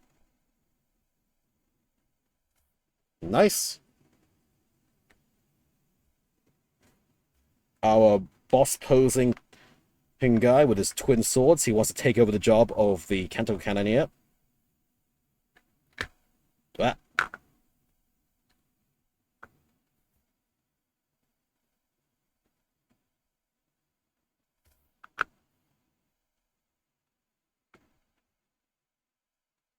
Boom. Power stance yourself. Right. Nice.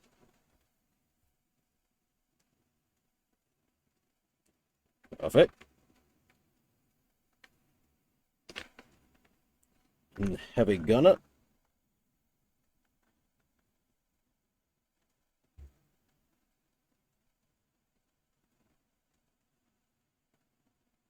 Spot on the feet.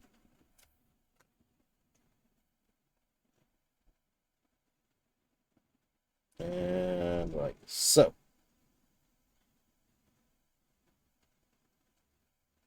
Nice.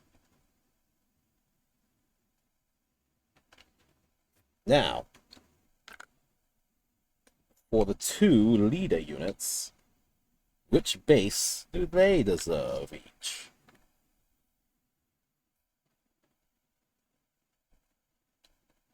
Oh, the base is identical. Never mind. Perfect. Easy choice. Now it's just direction and angle.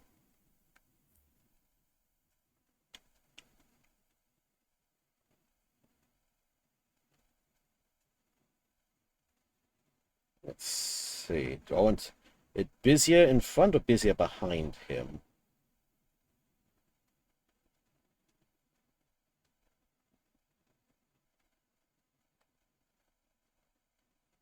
I think. Let's see. Let's go look at the design aesthetics between the 2. he is busier in his model, so he should get a cleaner base at the bottom. He is a slightly cleaner model, so he should get the busier base facing forward. There we go. Okay, that's my... That's how I'm going to do the logic for it. Let us now commence sticking.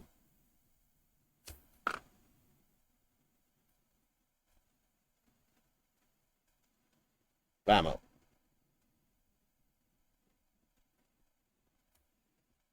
What? Is sword bend slightly?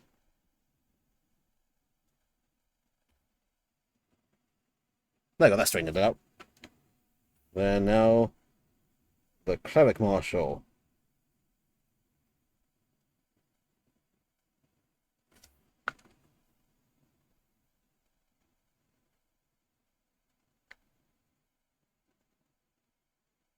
Bam.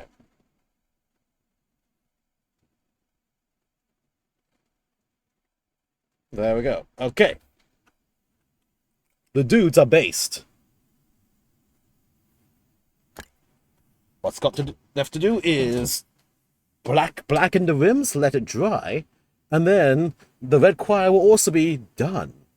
I'm not sure if I'm going to magnetize their bases or not, because I don't have a separate magnet box for them specially yet.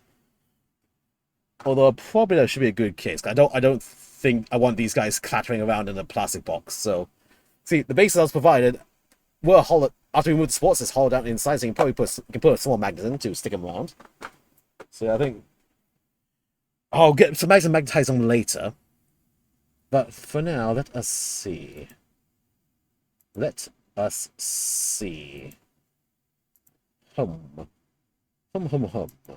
Where's my black paint? Yeah. Not the cheapest one, but it's the closest one. I just got some Abaddon black, so I'm just gonna base paint it. And advertisements in 30 seconds, but no, it's not. Painting the rims black is nothing special. I'm just gonna paint the rims black while the ad is running, so we can move on to funner things after the ads end. So yeah, catch your ads in after 20 seconds. Again, if you don't want to skip the ads, feel free to subscribe. Any little bit helps, as always. Don't be responsible with your money. Don't subscribe if you can't, but any would appreciate it. Yes.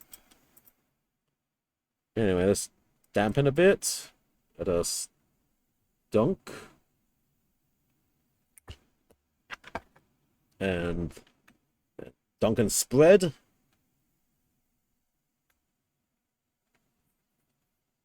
You need to dunk a little bit more, I think. Is that too much?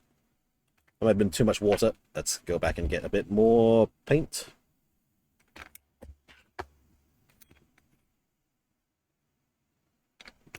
Okay.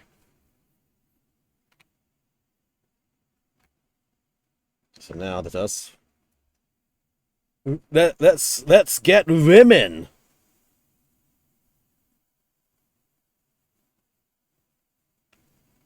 We're going full on rim jobs now.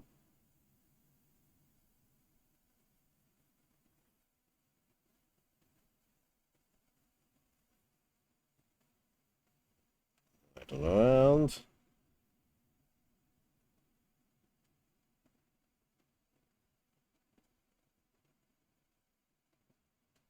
Yeah.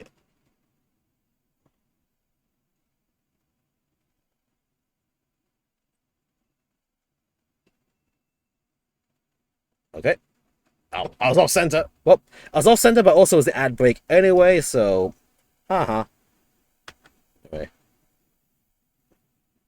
Rim this, then... Oh yeah, I gotta do the tactical rock as well. I guess I'll rim first, tactical rock later. You gotta rim first before you can get the rock off. You can't rock till you rim. We're gonna rock and rim! Let's rock and rim, baby! There we go. That's my new channel slogan. Let's rock and rim. In fact, hold on, that's my phone. I'm going to make a note of that right now on my phone.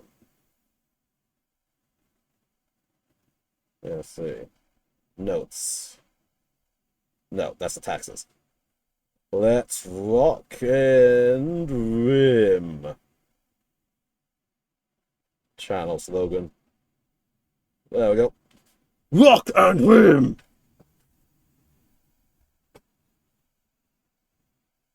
And that's why you also subscribe to my channel, because that's when you hear me say these weird things during the ad breaks.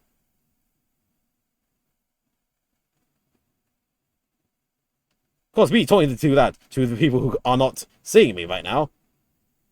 But still. That's just a secret between us, anyone who can hear me right now. Until I blurt this out outside the ads.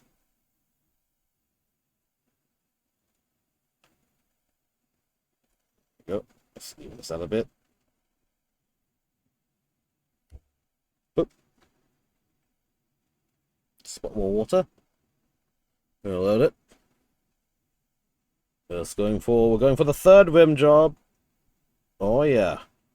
We're blasting these rim jobs back to back rim jobs right here, right now. No pause. We're just going for it. We're going in. We're going in wet. We're going in raw. We are hitting them rims. No rim left unjobbed.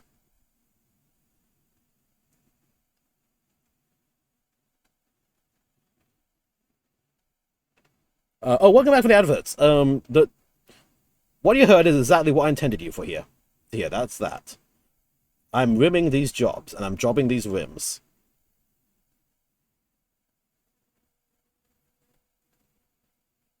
Right around. A little bit. Yeah, man, we gotta get around, get a little bit on, get on the edge. You gotta go in a little bit on the rim. Just to be thorough. Don't be scared to go in while rimming. That's just part of it. You wanna do a thorough job after all. It ain't a proper rim if you ain't going in. You can quote me on all this, by the way.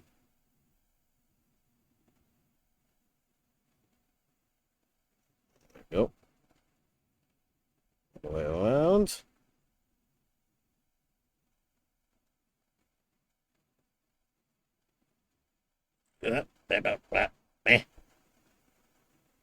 See. Right around here. Perfect.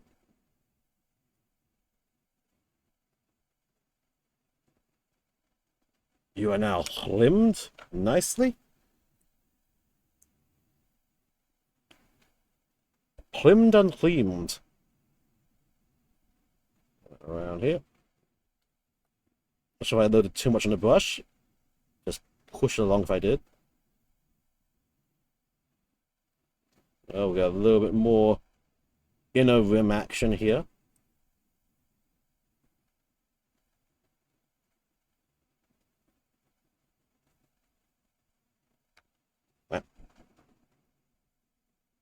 Get the edges as always.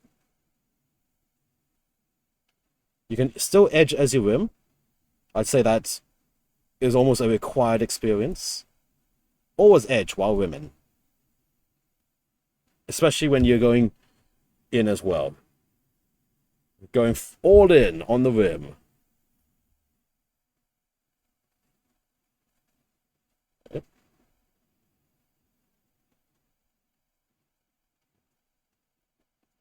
Paint's starting to get a bit thin, but still thick enough to do the job.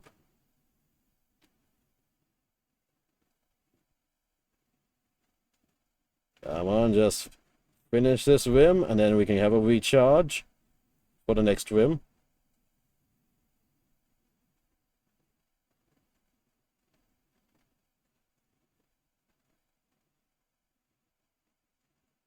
Okay.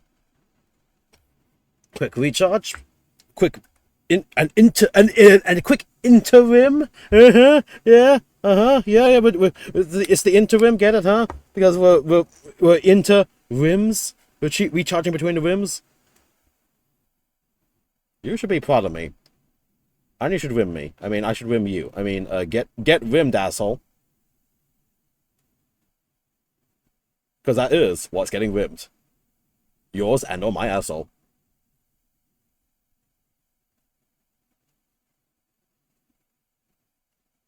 Nice and carefully. Around.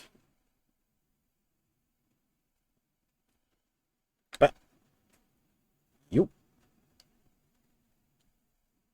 We're almost gonna get to the. We're gonna soon start rimming the cleric. I'm sure he enjoys that, right?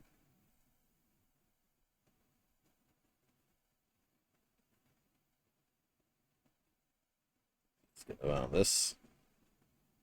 Load it. It's getting a bit thin.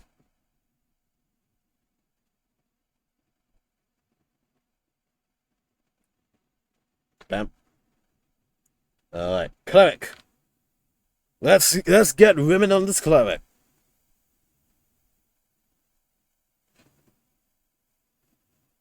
Jack in, jack off, and start rimming.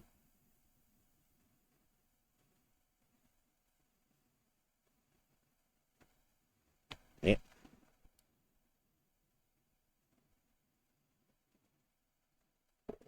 Around, nice and carefully.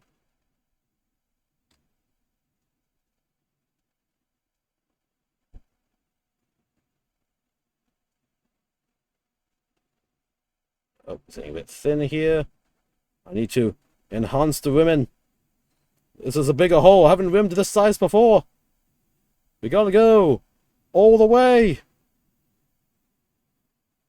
Yeah. But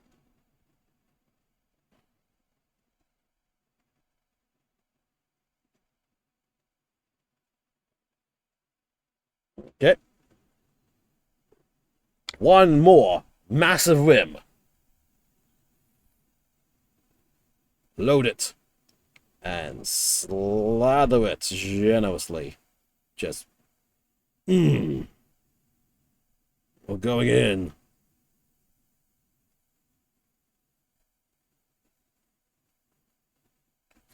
I wonder if any of these samples can ever actually be clipped for the promotional purposes. Probably not. Well, that's half the fun of it. Or maybe they'll do it anyway. I'll do it anyway. I ain't afraid of no rims. I'll fucking do it. I'll fucking rim you, mate. I'll fucking rim you. I'm how about you?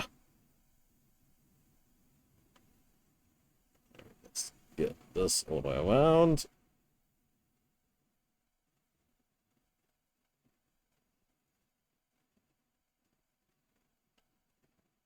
Nice.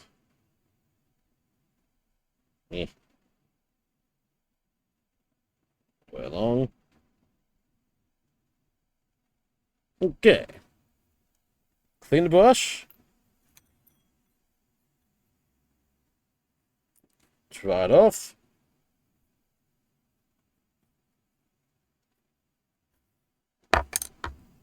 Perfect. All right. So we just did a set of 2, 4, 6, 8. We just rimmed 11 times in a row, non-stop, without pause. Oh yeah! So now let's finish off with the last, just a little bit of brown to end the rimming. Am I right? I mean, what's a rim session without a little bit of brown at the end? Am I right? Let's get it. It's not a complete session without a little bit of brown happening. So let me get. Can I get the other brown? I'd rather not open the big one again until I have somewhere to clean it. You always want a little brown. We don't want too much brown. That's a small taste for the amount of it. That is right. Where is the other brown wash I had in the smaller jar? Whoa! Got the flesh shade there. Oh wait, here it is. Got it. Shake, shake, shake, shake, shake. Boom. Let's extract some brown from the rimming. As the Lord intended.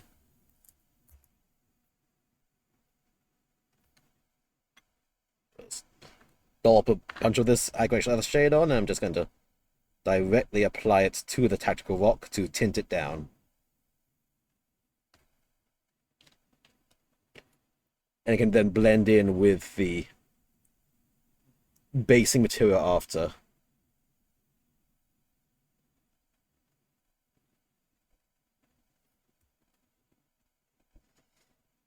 And I can also just do extra layers of this to further tint it down as I need to.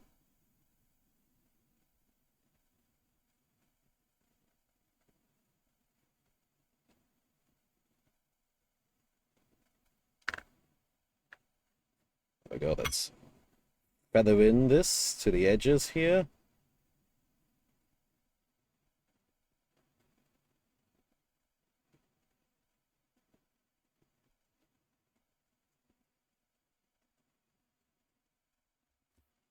There we go.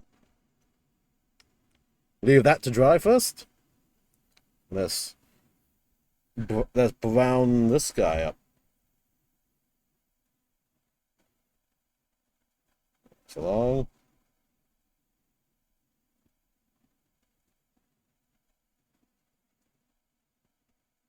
There we go, nice and carefully.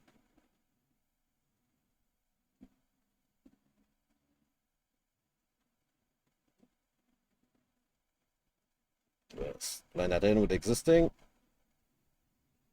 There we go. Okay. So this is probably the case. Let it dry. Probably 1 or 2 more coats to get it to the right browniness of it. And then we're good with that. So yeah, there we go. Okay, so that's everything I can really do to these guys. Unless I want to touch up some of the little silver spots on them. Maybe I do. Because I think I didn't actually finish doing that. That's why. I'll quickly finish up the little silver spots I wanted on the little studs. And I had a Strata for that. Since a brush can overbrush too very easily. The real strategy is go with back with a nice solid tip. I can just tap it into the silver, tap it onto the model, bumps, and we're good. And it's mostly accurate. And I can just weather down any mistakes I make later. So let's do that. Man. So just a tiny spot, literally just a small spot of silver there. Let's grab you. I haven't done you yet. Just tap the tip of the toothpick into that silver. And then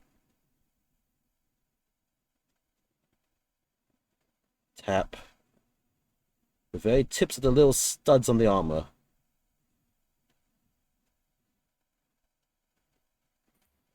Tap the tip.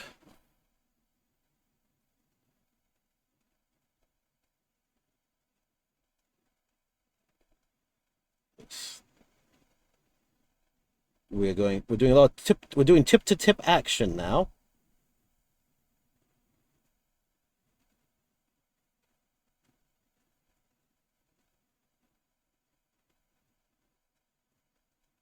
Just very light pressure to apply paint from toothbrush tip to stud tip.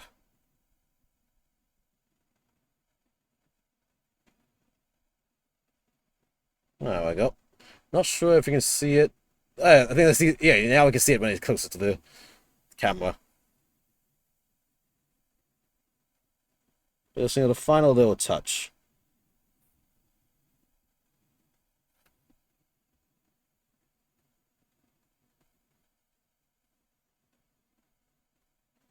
Because it's worth it. Do you need to go this far with it? No. But since I'm at near the end of this and it's not going to take too much time, it's tedious, but it's not going to take too much time, I might as well just do it. Just get a little pop of shine, like metallic shine across that generally dark scheme.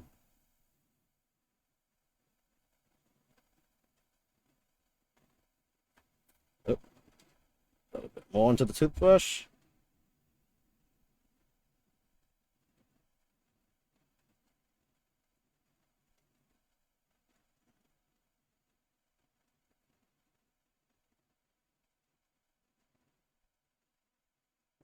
Yep.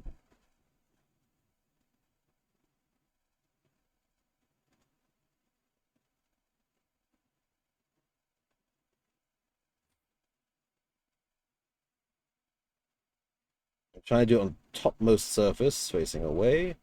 So it's the very top tips. Up and out. Just saliva away the mistake, and then redo.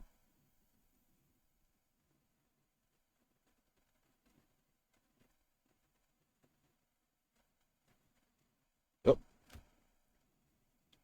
Saliva away the mistake some more.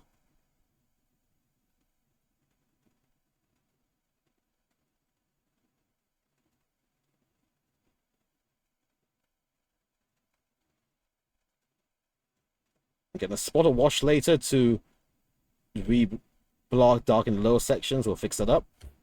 There we go. Okay. Let's just...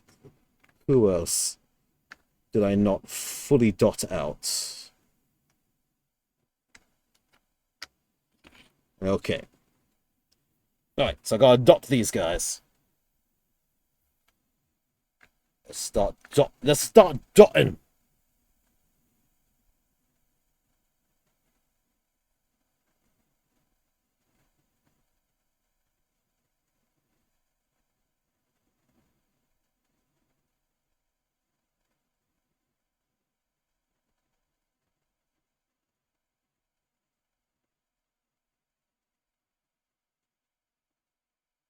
There we go.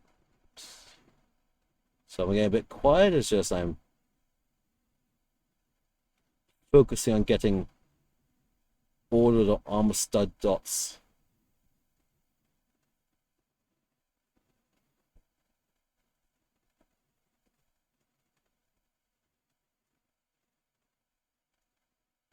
There we go. I'll set this over here so I don't have to keep reaching for it. Reload the toothpick.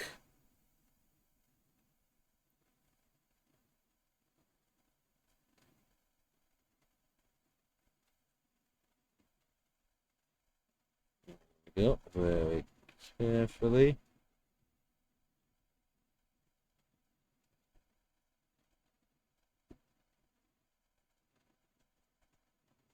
There we go. It's actually going, it's pretty fast. It's just a little tedious. That's all. But such is the hobby sometimes.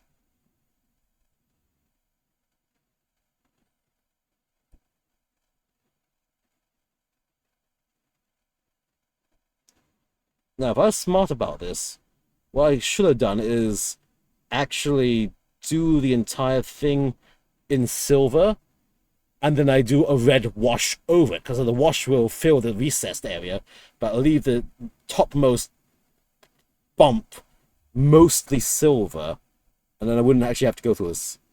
But I wasn't smart about it, or I hadn't considered it until now. So I know for next time, should such a thing arise, paint it in silver, then contrast wash it down to the red I want, and then by virtue of how the wash works, it will clean itself. Use a brush, a wet brush to wipe that away, then dry it off and absorb it. Back to the toothpick. Very carefully. So, you know, work on another spot first while that dries.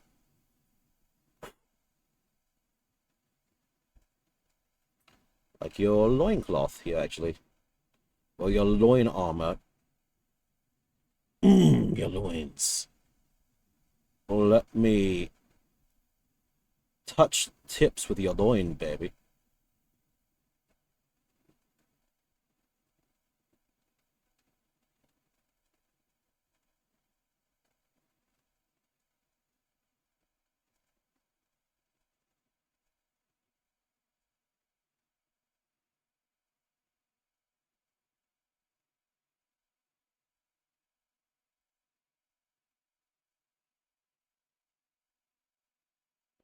Oh, nice and easily.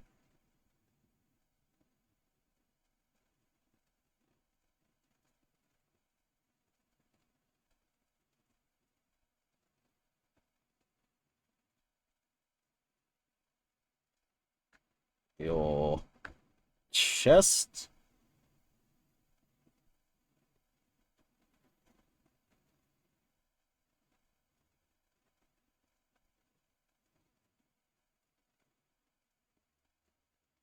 As past I can reach. Back to here.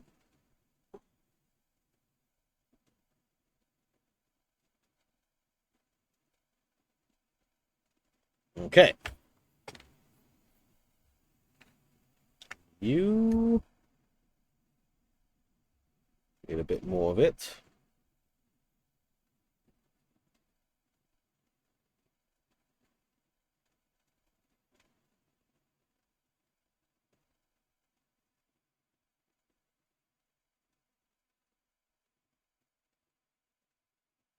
Yep.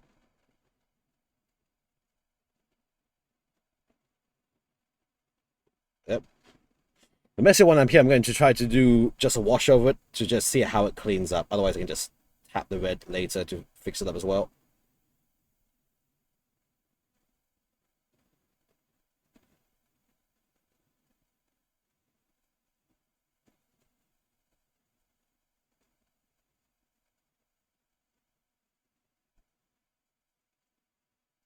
Okay.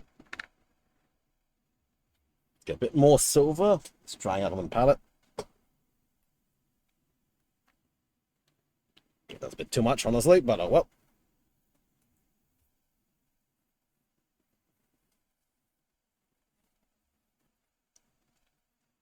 You. Touch of silver.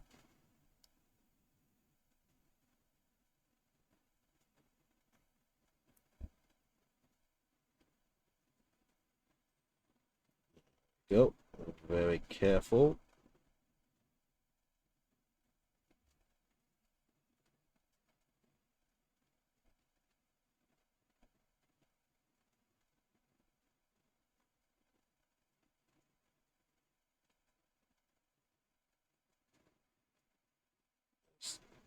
Shoulder.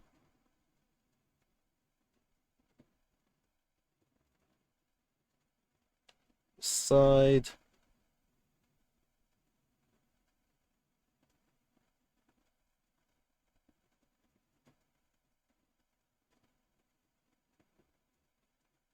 Nice.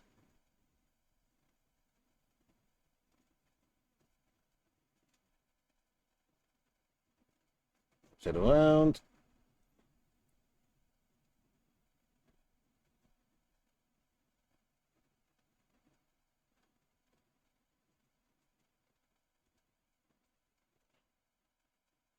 Very good.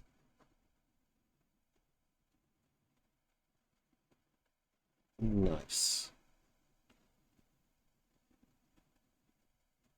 Okay.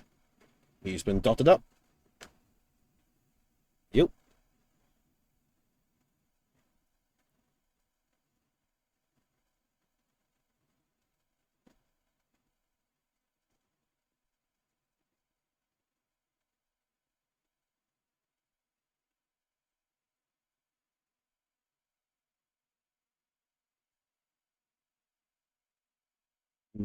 Mhm. Very carefully. Load. The side.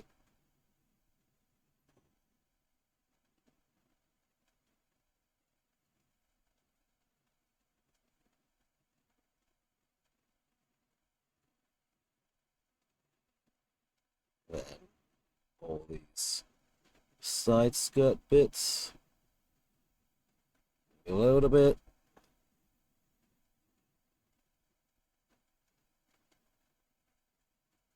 Nice.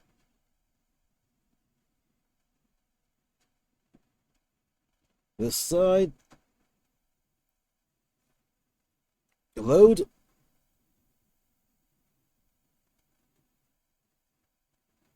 Nice. Just dot it around.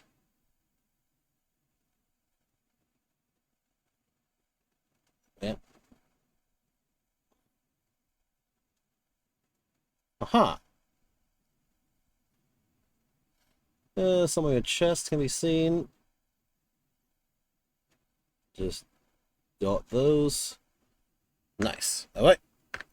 Almost done. I think it's just this guy left.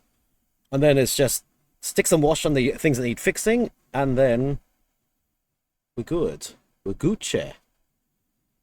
We're Gucci in the coochie.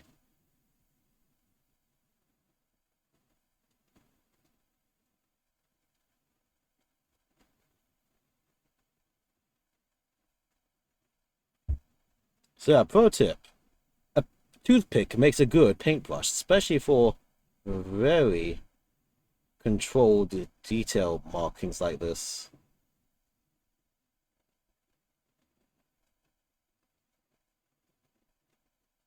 Again, I claim not to be an expert. I just claim to be well versed enough to have my own tips and tricks here and there.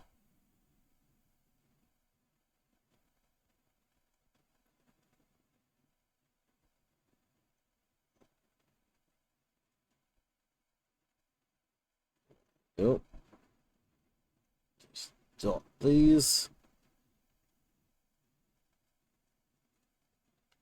Again, compared to other like YouTubers and stuff, I'm not painting for Golden Demon. I'm painting to play. With sometimes a little extra focus on smaller details here and there as I feel necessary.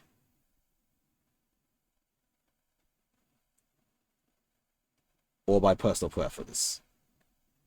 You don't need to have a million different... Oh, wow. Ooh, okay, that's sparking. You don't need to have a million gradients and shadings, highlights to get a nice looking model to play with on the tabletop. Okay, let's see. Pretty much good to go. All right. So starting from the ones I worked on first, I'm just going to get a little bit of that brown, very thinned down the brown wash, and just apply it over to in the recessed areas again. Let me use a brush that is not stiff. There we go. Nice thin brush. Oh, yeah, just apply it around. Yeah, actually need more. Wet it. Load it. And just reapply it here.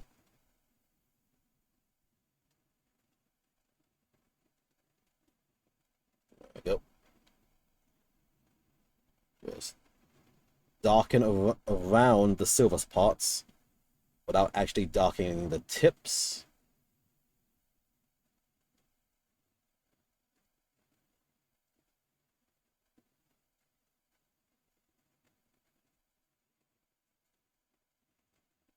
More in the center chest here.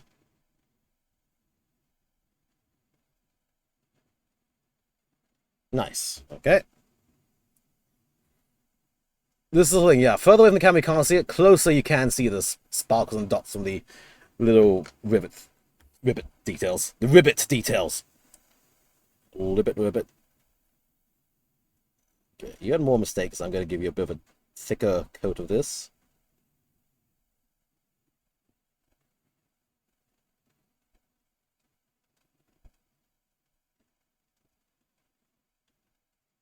Again, I'm painting for decent quality at a decent rate.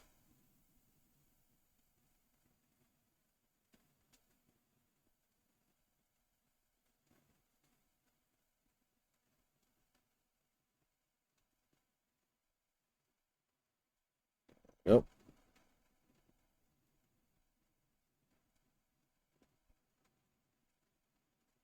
Okay. Yep.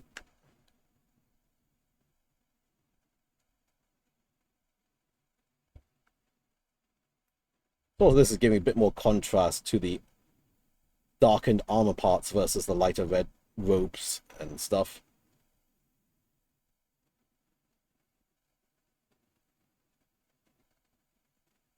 Which is good for me.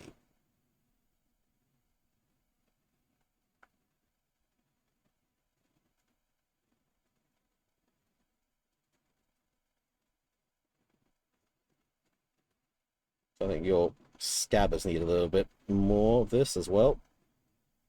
Just for a hint of extra texture.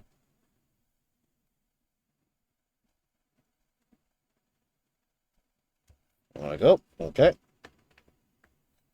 Yep.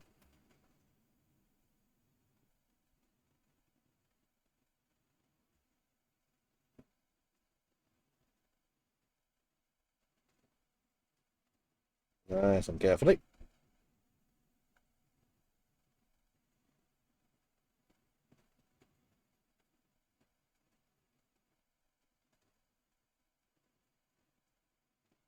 Yep.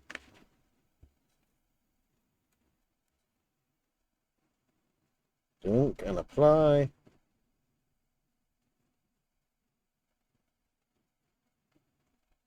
bit more wet on these guys.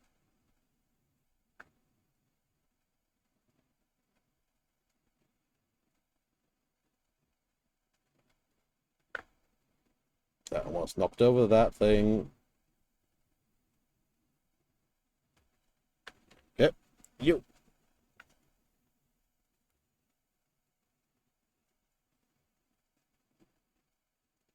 A bit more. Need thicker on this. There we go. Covers up the little mistakes I made there.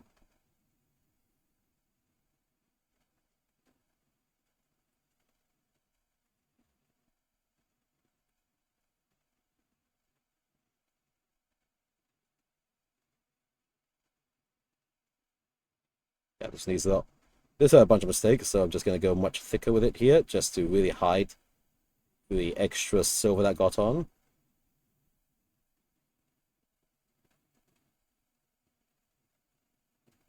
Like so. Yep.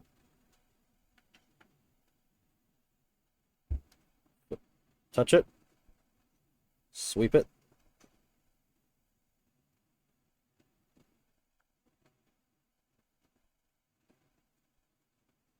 Nice.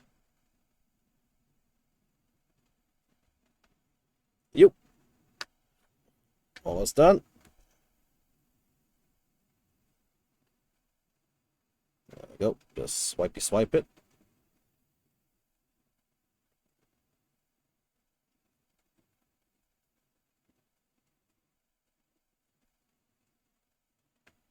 And finally, you.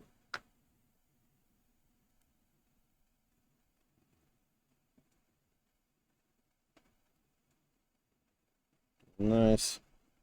So you can use a bit more on your scabbards.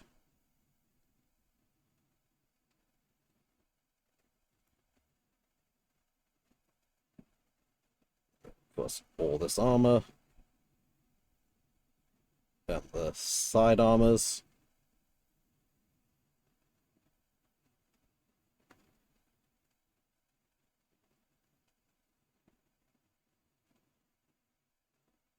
Yeah. Okay. Clean up the bush. Let's see how we're looking at. How are we doing? How's it looking? Looking pretty good. I think some of the black basing needs a second coat to reinforce it a bit. That's easy to do. And then get 2 thin coats, usually is best. Especially even with black sometimes. That's a little bit more.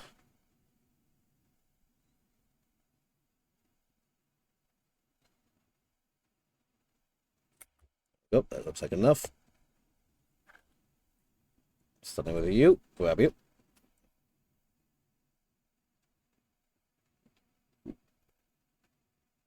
Straight around again. For the secondary coverage.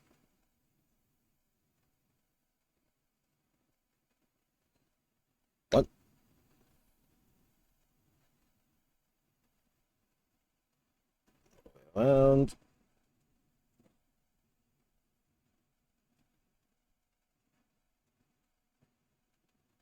2,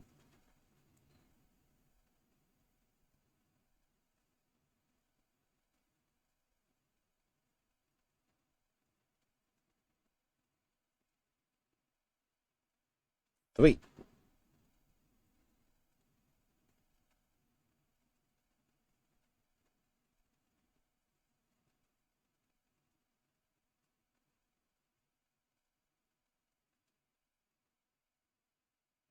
4. Actually, 4.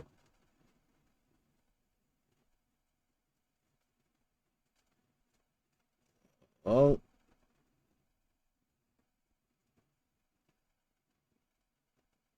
5.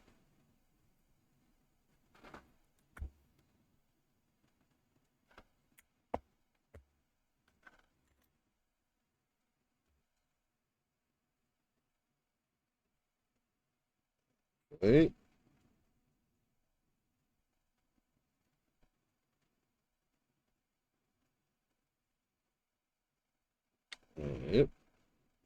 6.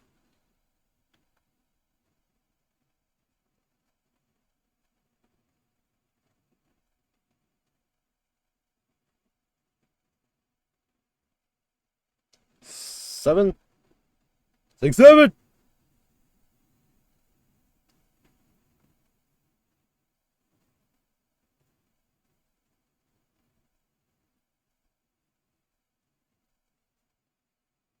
8.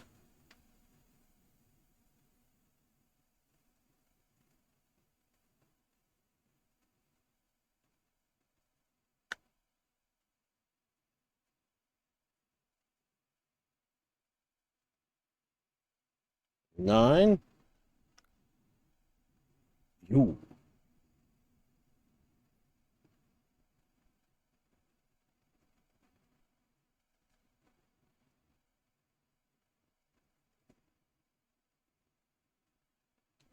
Yep. 10. And finally,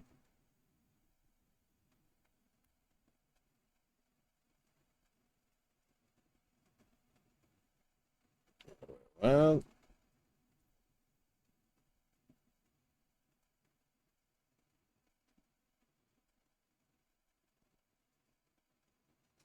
11. There we go. Okay.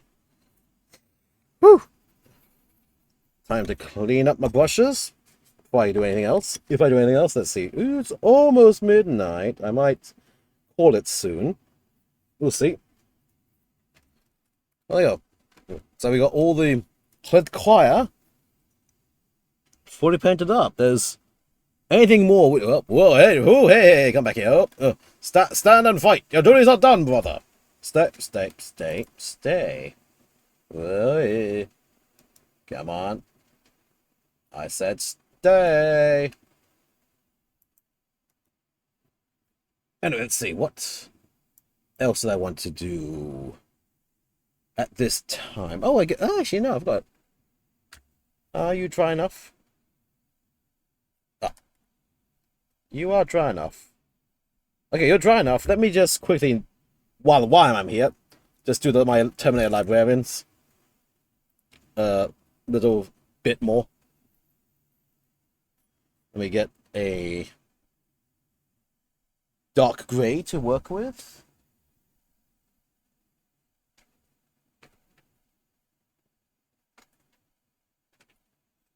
Model color black? Do I have... Where's my model color rubber? That's a nice... Not black, but not... Oh, there's doom metal. That's useful later. Where's the gray? I have a lot of grays. I just get to collect grays. Phantom gray. Okay, phantom gray. Just spot phantom gray on those rocks and stuff.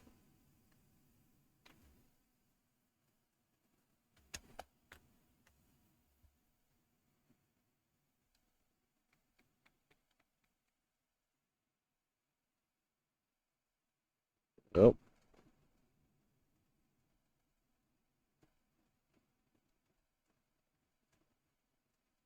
Yeah, just fully cover that up on the edges.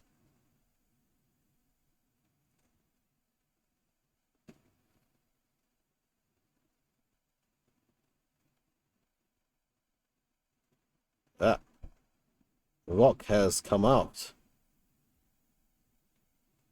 Gotta be a bit more careful with rock, or apply super glue to rock later. Or maybe rock was just never meant to be. No, it was never meant to be. The rock can just come off if it keeps coming out. Meantime, first, let's just apply color to where it needs to go. Just stipple this color around to blend it in.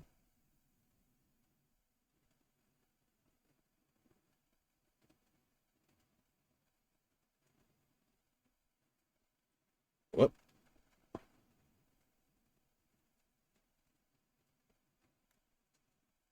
Yep, rock has come off, so rock was never meant to be. Oh well.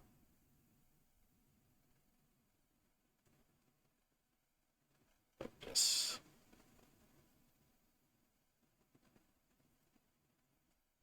Add a bit more water to this. Act more like a wash to get in.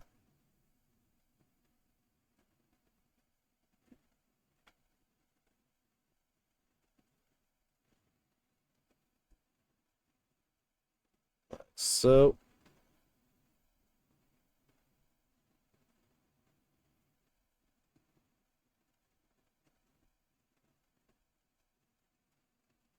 there we go. Okay.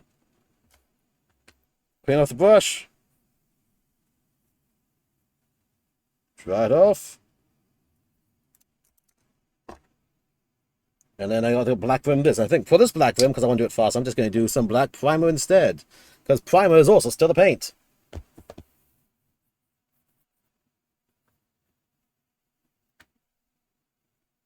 Load up.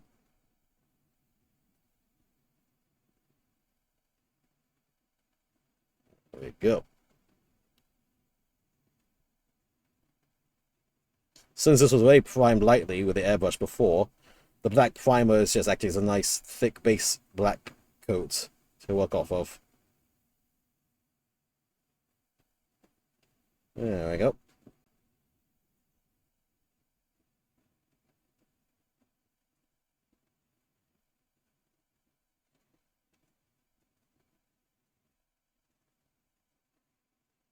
Okay. I'll just do there to dry. Clean off the tools.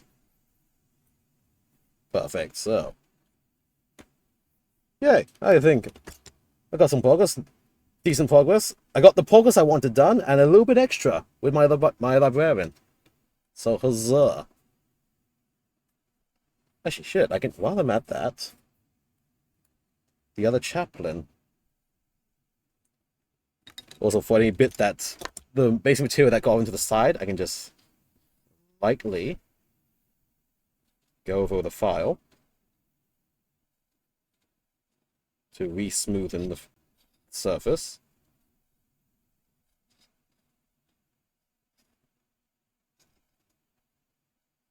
There we go. And then I will black this rim as well then.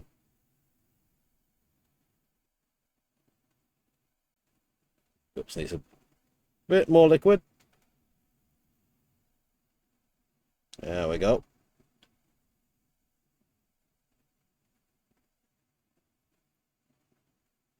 All the way around. Now, off the screen, my bad.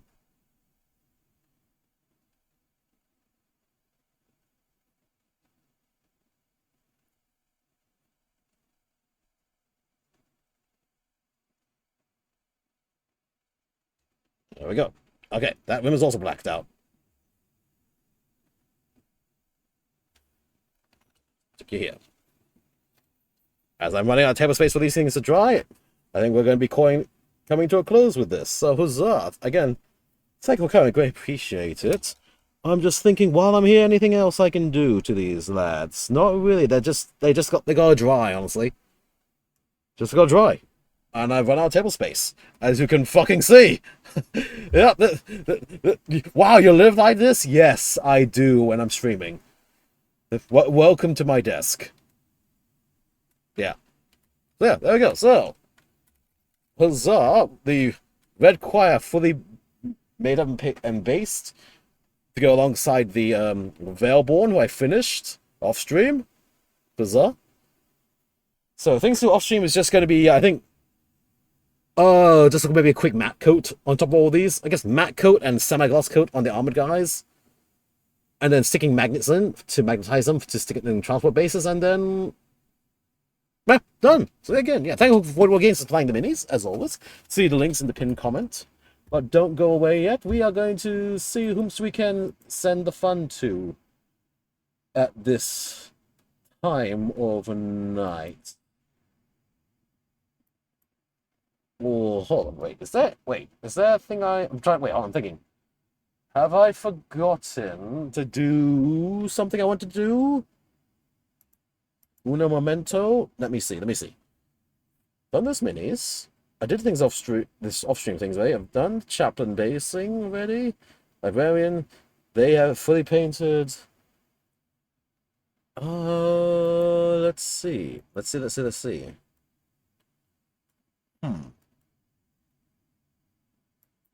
Maybe not. Hold on. I feel like I'm forgetting something. Give me a second. I'm blanking on what I'm forgetting on right now. But hold on, I could have sworn there's one more thing I wanted to do. Let's see. Let me just get all the minis out here right now. Oh yeah, I need to. Well, no, that was an off-stream thing. I need to take like the photo booth picture, which I don't have. I need to set up my photo booth again, which is quite the mess. I guess I can line all the minis together right now. That's since this is pretty much going to be the final stream for this phase of the Crucible miniatures. Let's get a glory shot with them together on the stream. Not a clean background, but at least it's going to be the dudes. Yeah. Ammo.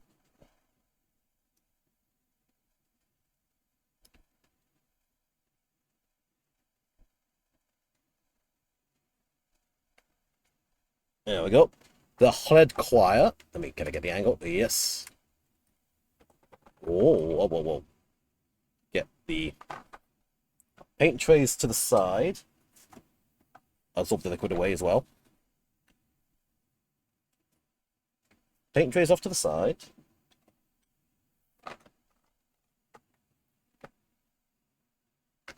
And then get the Veilborn in.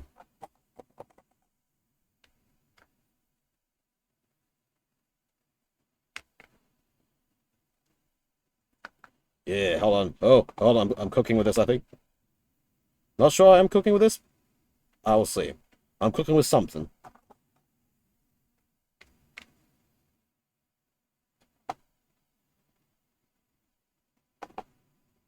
Yeah.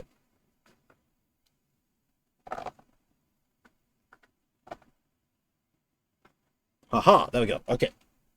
Now, can I get my camera to work properly like this? What? Okay, I can get that angle. I can get this angle. I can... Oh. Hey, there we go. Let's see, can I get a very rough background of just the back of my water slide decal sheets? For this. Paint pots to hold these up. Oh, hey, there we go. Check them out. The range of the Veilborn and the Red Choir from the Crucible, Blood and Darkness, sponsored by Voidwall Games. I am in the way. 1 second. There we go. Check it out. Oh, go on camera. Perfect. There. Nice. Again, thank you for what games for side buying these minis. They're really nice and amazing. The ones very memeable. The available and are very memeable. While the Red Choir are much more serious. And yeah, thank you for coming. I greatly appreciate it. Let's go find someone lovely to raid at this time. I wonder whomston who is there. I see a few people. Let's see. And again, also, I stream every week. Oh, see, what's that? I stream every Tuesday, 10 p.m. JST, usually. My socials are here. My Discord is here if you want to catch up off stream. Again, sponsor Void War Games is here. And yeah, now, anyway, let's see. Browsing for the Clado targetors at this time, let's see. Quite a few pips online at this time. Whomstis can we send the fund to right now? Let's see. Oh shit, wait. Ad break is... Oh crap, wait, the ad break is hitting. Oh, maybe... I will let the ad break run first, and then we raid out. Just so we don't raid in the middle of an advertisement. 1 second. Let's just let's get that over with first. So, catch you in 3 minutes and we raid out. Oh.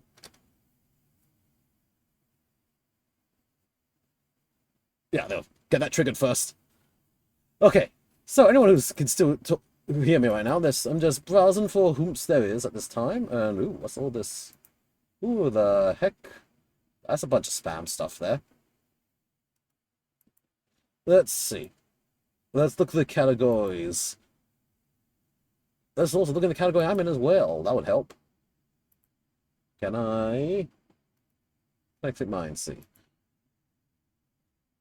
But yeah, actually, I went for the full 3 hours this time, pretty much. Bizarre. Also, holy shit! I also just realized. Again, thank you to people who've been following. I got 482 followers. I'm 18 away from 500 followers on Twitch. God, I actually don't look at numbers, which is like, oh shit.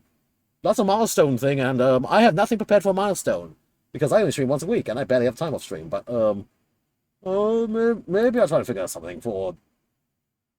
I'll try to figure out something for special 500, but at the same time, timing, as always. Let's see.